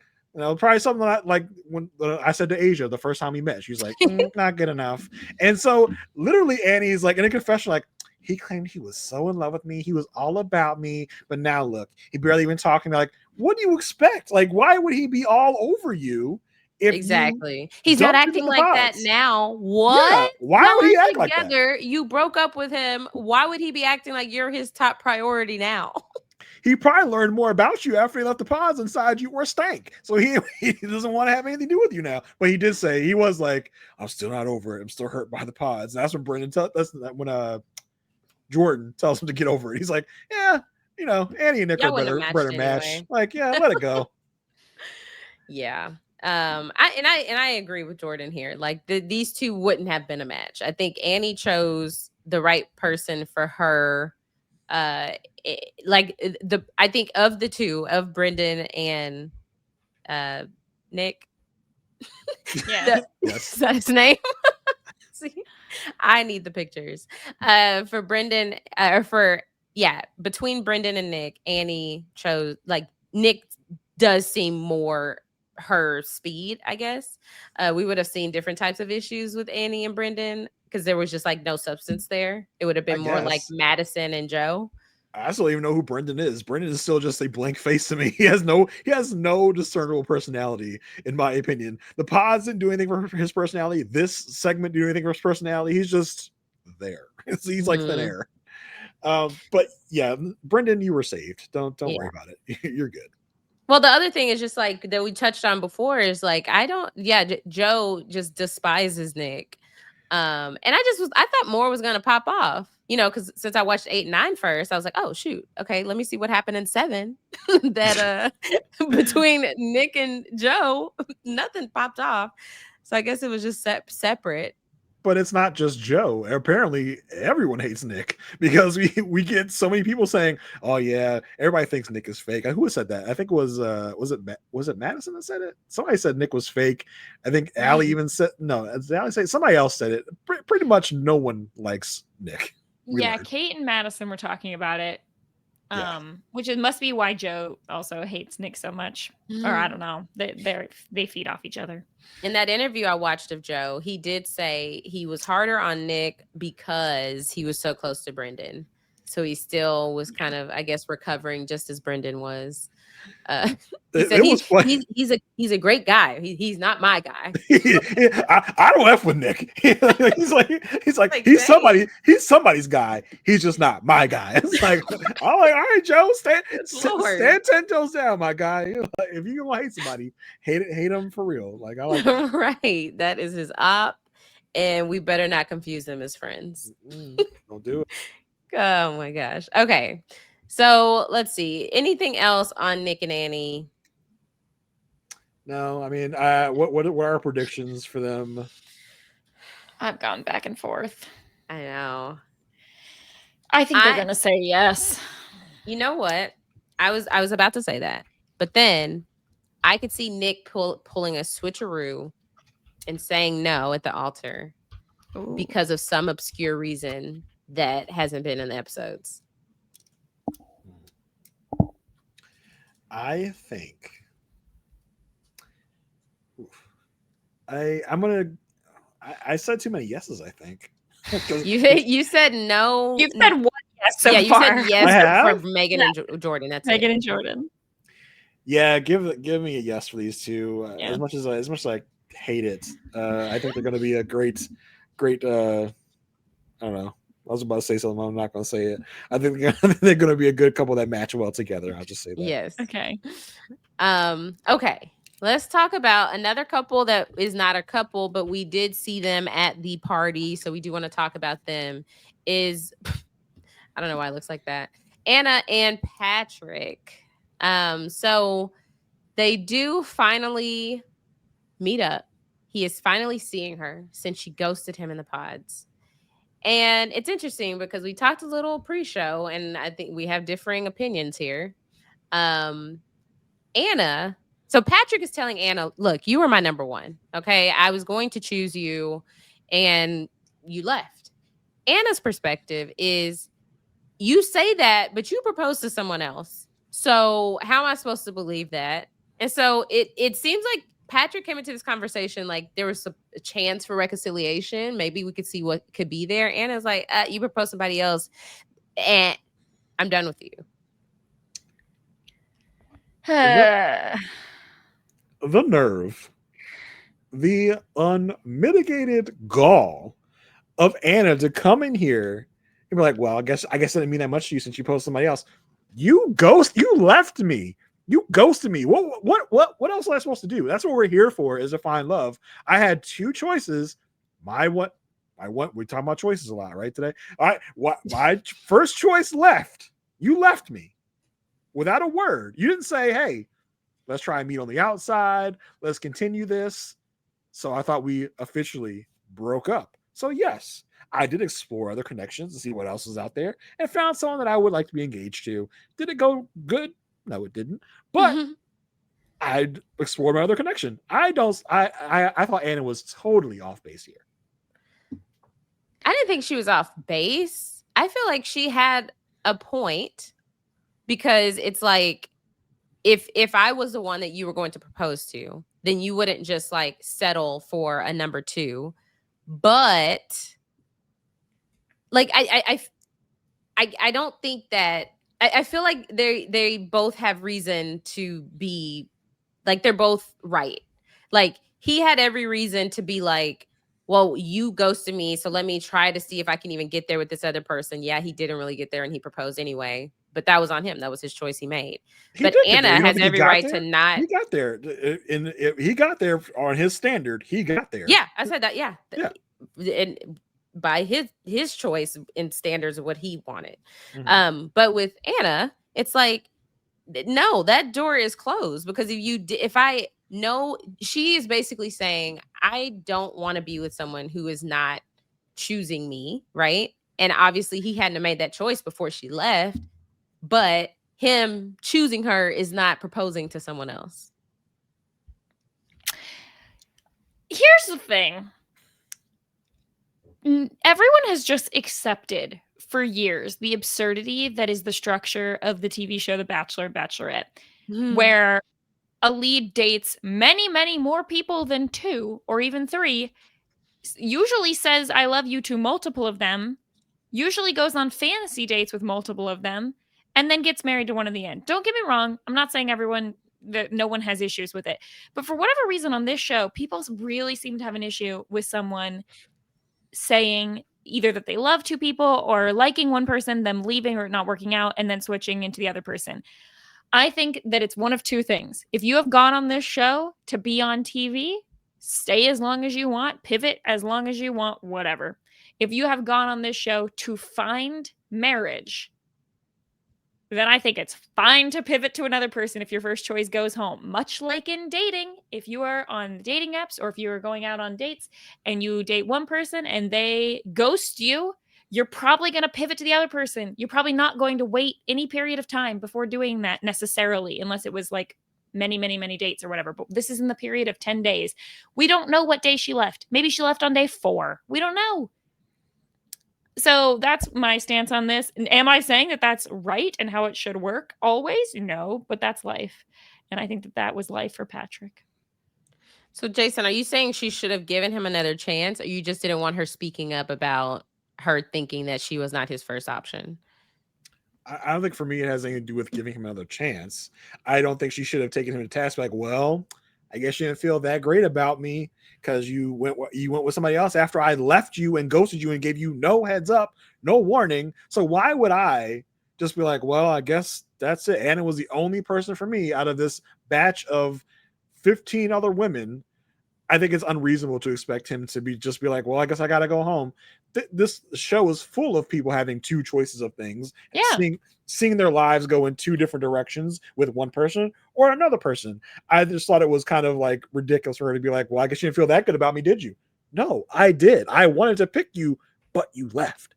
So I felt like I was probably never going to see you again, or you just weren't interested. So why would I pine for you if you showed me that you were uninterested? Why would I do anything else but see if there's any other connection that I had to pursue that? It's ridiculous to me.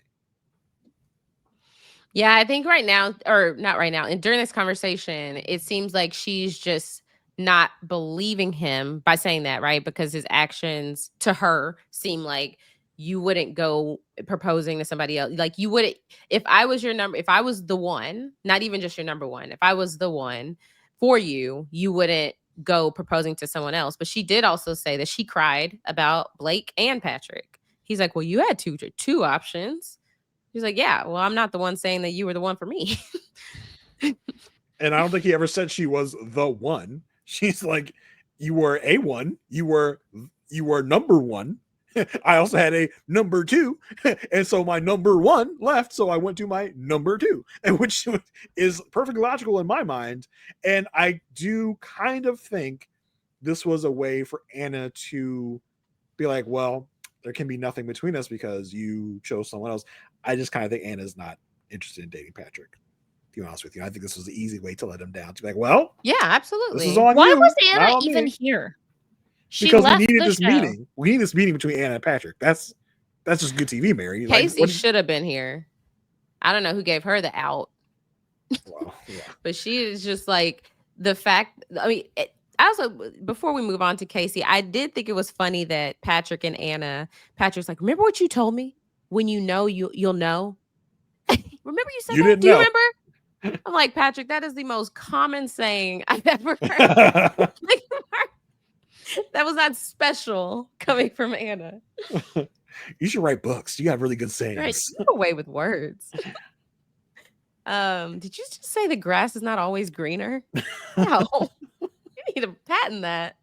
Careful what you wish for. Oh my God. Like, that's genius. But we did also learn that Patrick and Casey have not seen each other. He tried to ask for the ring back. She wouldn't give it back. She told him to just say, hey, tell the other people we just broke up. Grimy. So just like we thought. I think, and I could be wrong, but it sounded like the order of operations was they chatted for a little bit, but she wouldn't respond much. So he said, okay, I guess I'll just tell everyone we broke up. And she said, fine, if you want to be that way, basically, I'm keeping the ring since you're ending it. I heard him say that she told him to tell people they were just broken up. Okay, yeah. I need to listen to that conversation. He's like, again, what am I? He's like, what am I supposed to tell people? Gotcha.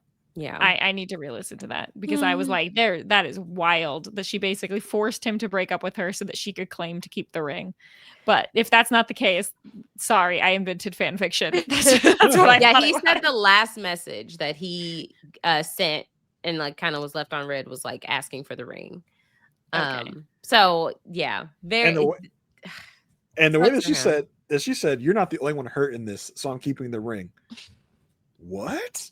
Like, you were the one that did the hurting. That's you're her not consolation prize. Oh my! Like, and I mean, I'm assuming they pay for these rings, right? I think they get a catalog and in the pods to be like, here, these are the rings that we're willing to like. We have that back, yeah. Go and get for you. Choose which one you want to buy. And so for her to just be like, no, I'm keeping the ring after all this, man, so grimy, super duper grimy. Yeah. So Patrick, it doesn't really work out for him in this situation. I think if he wanted any chance at getting Anna back, I do think that he should have left. If Anna was like the one for him. I mean, it's like, yeah, he took a bet and he risked it all and decided to just kind of go forward with Casey to see if that worked out. But to even have this conversation with Anna being like, you were the one I was going to choose. I think Anna has every right to be like, well, I feel differently. I think she has no right to do that since she left him and did not. Then what did you want her to say? When? Like during this conversation, just like he's like, hey, you were the one I was going to choose. I mean, good. Like, what do I want? What do I want her to say? I don't want her to not say what she said. You're trying to silence women. Oh my! Here we go. I want her to not say what she said. She could have said anything else aside what she said, and I would have been fine. And be like, well, I appreciate you thinking I was the one. I don't feel that way or something. Because she left for a reason. She left because she didn't see it with him. She left because she didn't want to be with him. After all that language she used, all the flowery language, she still just bounced without any note, without anything. So she obviously wasn't that interested in Patrick to begin with. So I think this was just a cop-out to be like, oh, well, you had your shot at me and you didn't take it. Like, no, he didn't. He didn't have a shot with you. You left him. You ghosted him, dipped on him. So I don't think she had any room to be like, well, you chose someone else. No, she left. She already chose no. I watched the scene where Patrick talks about Casey again. It's actually a little bit of a hybrid of both things we said. He says, we got back and we texted, but she said she's not ready to talk in person. He kept trying to talk on the phone, video call, talk in person. She said she's not ready yet. Go ahead and tell everyone that we just broke up for now because we still need to talk. And he said, okay, I guess I'll just tell them we broke up. Can I have the ring back then? And then she said, no, you act like you're the only one we're still that's hurt by this whole thing. So yeah, still definitely her just gaslighting this whole thing. Yeah, it's absolutely. Wild. Yeah, totally. Just having her way with him. My thought, and this is probably not that hot of a take. I think especially on these dating shows, but also just in life, if you're the one to end it, give the ring back. Yeah. That's good. That's good. If you're the one to end it and you're not ending it because they cheated on you or something. Yeah. That should be in the contract. It should be. Okay. Last but not least, our last couple, Calabria and Edmund. Last again because they're on some bullshit at the very end of the drop. The second drop in a row. Oh my gosh. I mean, and also I did get the feedback from someone who said too many of these people look alike. We need a closer up picture. So that's why we do have the larger images this week. So hey, usually you said that for Calabria and Edmund, who are the most different looking than anyone else on the cast. I know. We know you didn't know which ones Calabria and Edmund were. So we made everyone bigger. So this week we kind of when we left the retreat or when we were still at the getaway, it was just one of those things where he was just saying how he feels about her and she's just kind of saying what she needs, because we left off on that, I'm just too nice. I'm too nice. So I don't know. Did y'all feel like they really resolved this? Or just kind of communication? What happened directly after the I'm so effing nice? Like what is going on? She did do an interview. And I want it in the show, not in these stupid interviews. I know. In the show. Come on. I know. But she slept on the balcony, and he slept in the bed because she was just like, I want to sleep apart. I mean, but show us that. But and again, it's one of these things where the next morning, it's just everything's copacetic again. I was like, that's not satisfying to us as viewers. You work for me, Love's Blind people. Resolve things the way I want them to be resolved. Yeah, I just found it interesting that I don't know. I just feel like he tries to mirror her a lot. And even he asked how many times you've been in love, and she's like, I've been in love 3 times. She's like, how many times you been in love? He said, I've been in love 3 times. But, oh, okay. I was like, what was he gonna say before she said 3? 0, 8? I'm not sure. I don't know what the answer was going to be. Yeah. So yeah, I mean, we do learn that, you know, she is still waiting. And she says for multiple reasons. But when they get back to the apartment, it is very interesting. He is determined to fit into the cabinet in their apartment. There's a funny steal like somebody got of like her talking to him in the cabinet, and it's like closed, and someone was like, believe it or not, she's talking to her husband, her fiance. So it's moments like that. It's moments like him getting her the roller skates or being goofy. Like that, I'd be fine with that kind of thing. I'm surprised she is. Like that doesn't seem like her vibe. Maybe she's just not good at, like, she always seems like she's like embarrassed, or I don't know if embarrassed is the right word, but just kind of like, oh, okay, you're gonna do that. I mean, I think she liked the roller skates. That was actually a cute moment. He said, I want to do that right now. Yeah. She's also gonna look at him like, you weird. It's like it's just like that's the undercurrent of all her thoughts. Like, you're weird. Like, she does consistently have a look on her face. It's just like, yes, I'm really trying to understand you. Yeah. I'm really trying, but I'm not quite. It's the same look Jason gives us whenever we bring up Bliss and Zach or the other right. Exactly. True. Very true. We did meet his mom, which is this his birth mom? Is this his foster mom? You know, we're not sure. But she did make multiple references to raising him. Mm-hmm. And it's just a very, you know, I feel like you learn a lot about a person when you meet, you know, their parents. I mean, we see where he got the crying gene from. That's for sure. I thought this was a very odd conversation. How did you we went in a lot of directions. Yeah, a lot of different things happened. I do feel like this is his birth mother. Mm-hmm. And I think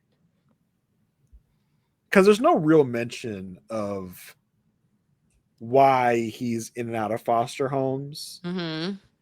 And I think I think it's a touchy subject for her to talk about because I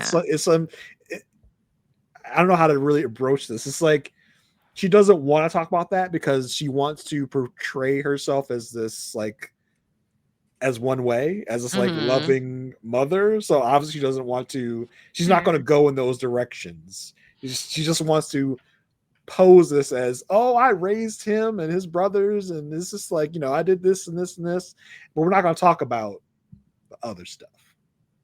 Yeah, that's why it meant a lot to her when KB said, oh, like when we talk about stuff, I'm not going to run back and tell him. She's like, thank you.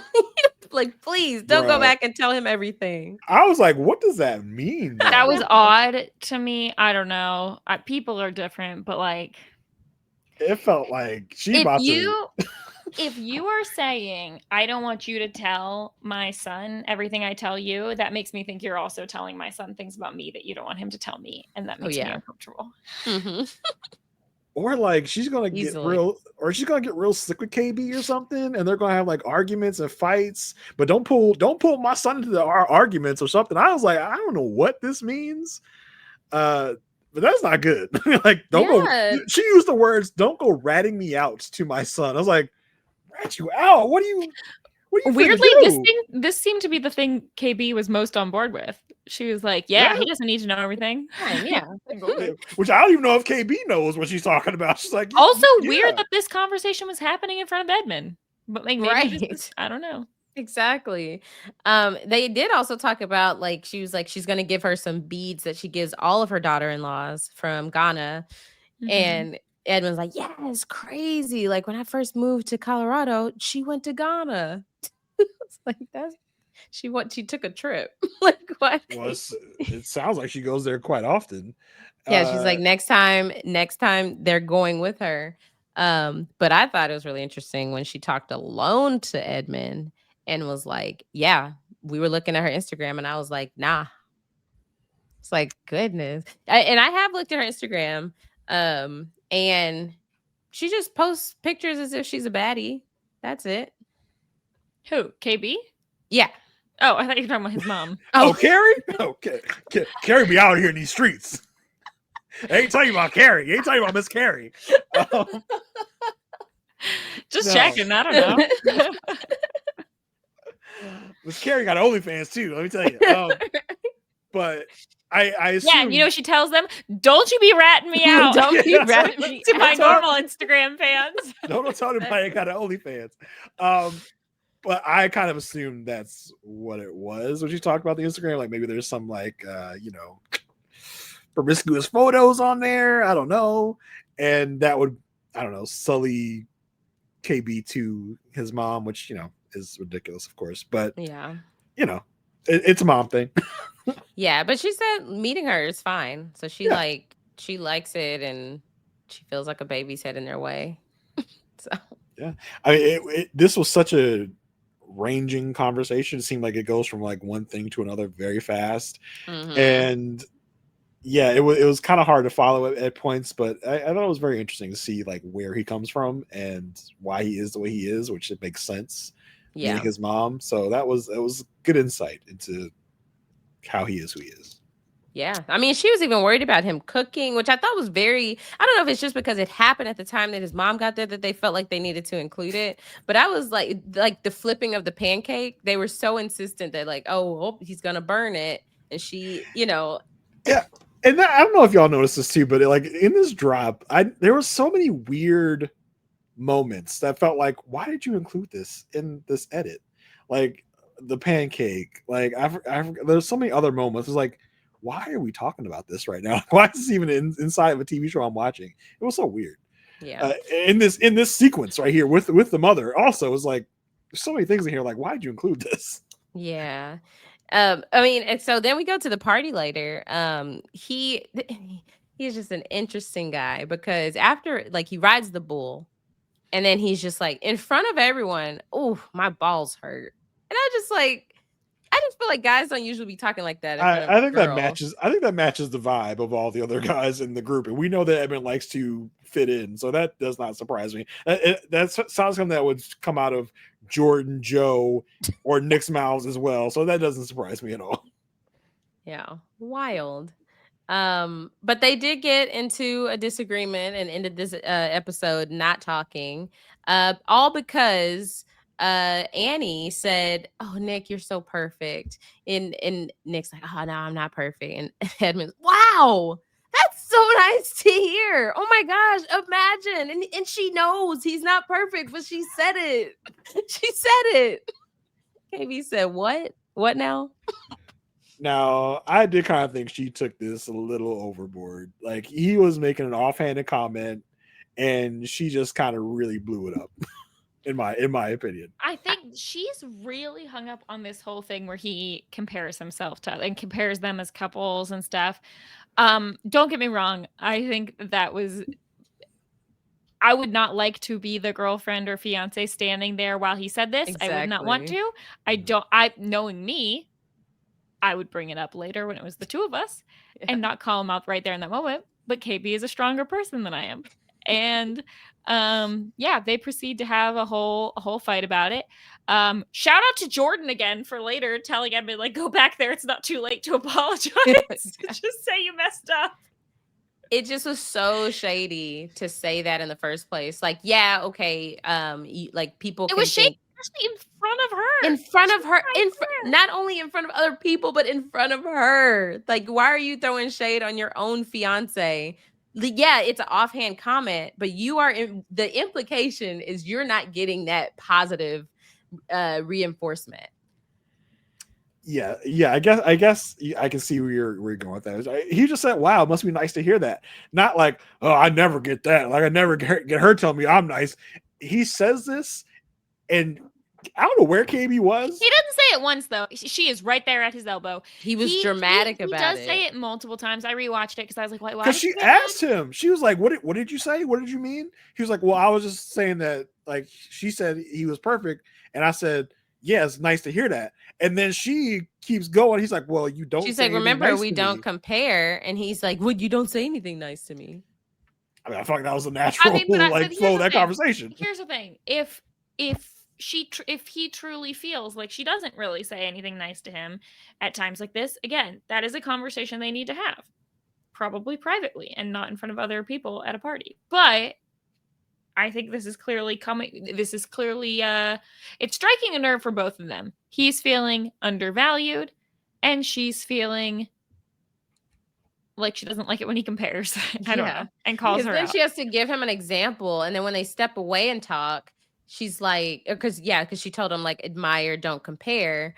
And so when they step away to talk, she feels like he keeps cutting her off. And he's like, I feel you're going to get up and leave. I feel you're going to get up and leave. And she's like, don't tell me what I'm going to do. And then also having the issue of they're trying to resolve this. And he's saying, I love you. And she's like, I already told you, I don't like you just throwing that in. I want solutions, not, oh, tell me you love me. And like, clearly they're not going to make up like Joe and Madison make up. Like it's going to be a little bit tougher for Edmund. But he ends up walking away and tries going back, and it just like it doesn't work. And when he went back to them, not only did he say that initial thing about perfection, and then it's a thing to where they have to walk off, he comes back and says, I might die tonight. What? Why are you bringing your drama back to the group? She already said she don't like you doing that. And so, yeah, I don't know. I don't know about them two. I mean, things don't look like bad in the previews, but this is just a fundamental, like she said, I need you to be an adult, which is a big statement to be saying to your partner, but she's saying it because there are other examples that we've already discussed that give her reason to say, I need you to be an adult. Yeah. So, yeah. And he couldn't even look at her. He was like, I can't look at you. It's like, are you kidding me right now? Oh my gosh. So these two, what are y'all thinking? Do you think they're going to get married? I'm going to say no. No, I'm going to say no. Yeah, I'm thinking it's a no too. I really hope not. Okay. That's if they be shocked. Yeah. All right. Anything else on them too? No, I don't think so. All right. We did it. We made it through episodes 7 through 9. We will be back to talk about episodes 10. Either it's 10 through 12 and then 13, or it's 10 and 11, then 12. I think it's 10 and 11. Okay. But we will be back to talk about the next drop. Thank you so much for sticking with us. Make sure you subscribe to the Love at First Sight feed, as well as the RHAP YouTube channel. Shout out to all the people that we met this week who are listening to this podcast coverage. I really appreciate it. Yes. There were Shout so out many to people. Aysha. I met Aysha. There were so many people that came up to me in New York, said, Jason, man, I feel so sorry for you, man. Those two, they gang up on you so much. Like, so many people told me, Jason, you were so right. I was like, thank you. I told people we were making up stuff. I told people, like, go tell Aysha that. Like, and did they? I wasn't even at the podcast event, and I still had random people on the street come up to me and be like, you know what, you seem like you know a lot about reality TV, and your takes are probably always right. Aysha, they probably can't get past the bouncer to come tell you that you were wrong. Okay. Whatever. So yes, make sure you subscribe at those places. Mary, what are you up to? Where can people find you? You can follow me everywhere at Frail Mary. This is the week where I will be only exclusively tweeting about running. So check me out. Also, my Instagram will be all running content. So just get ready for that. It's this weekend and next week. Woo! Get pumped. Woo! So excited. Jason, what are you up to? You can find me here, of course, and as Aysha said, come join us when Married at First Sight starts up. Only like about almost more than a week away. Can't believe it. We're gonna have a lot of fun over there. This, as I keep saying, if you like Love's Blind, you're gonna like Married at First Sight. They are cousin shows made by the same production company. Come on over. It's gonna be a fun time. You can also find me on the Good Pod with Marissa Garza talking about the show The Good Wife. We are rewatching that gem from the early 2011s, and you can also check me out talking about a spinoff of The Good Wife, Elsbeth, over on the Good Pod as well. That's it for me. Aysha, what you got anything going on other than things that I already said? No. Why are you doing me like that? All right. Well, bye. Y'all can follow me on all social media at Aysha like Asia. That's AYSHA like ASIA. And I will be having a Diary Room pod episode coming out soon, so stay tuned for that. You can find that's that podcast that Matt Liguori and Amon Adwin are doing to find the best Big Brother North American player. So much fun over there. So that'll be coming out in the next couple of weeks. But yeah, just hanging out with Jason, talking about Married at First Sight over on our Patreon and soon over on RHAP. So make sure you give me a follow there. Thank y'all so much for sticking with us, and we'll see y'all next week. Bye, or later this week. Bye.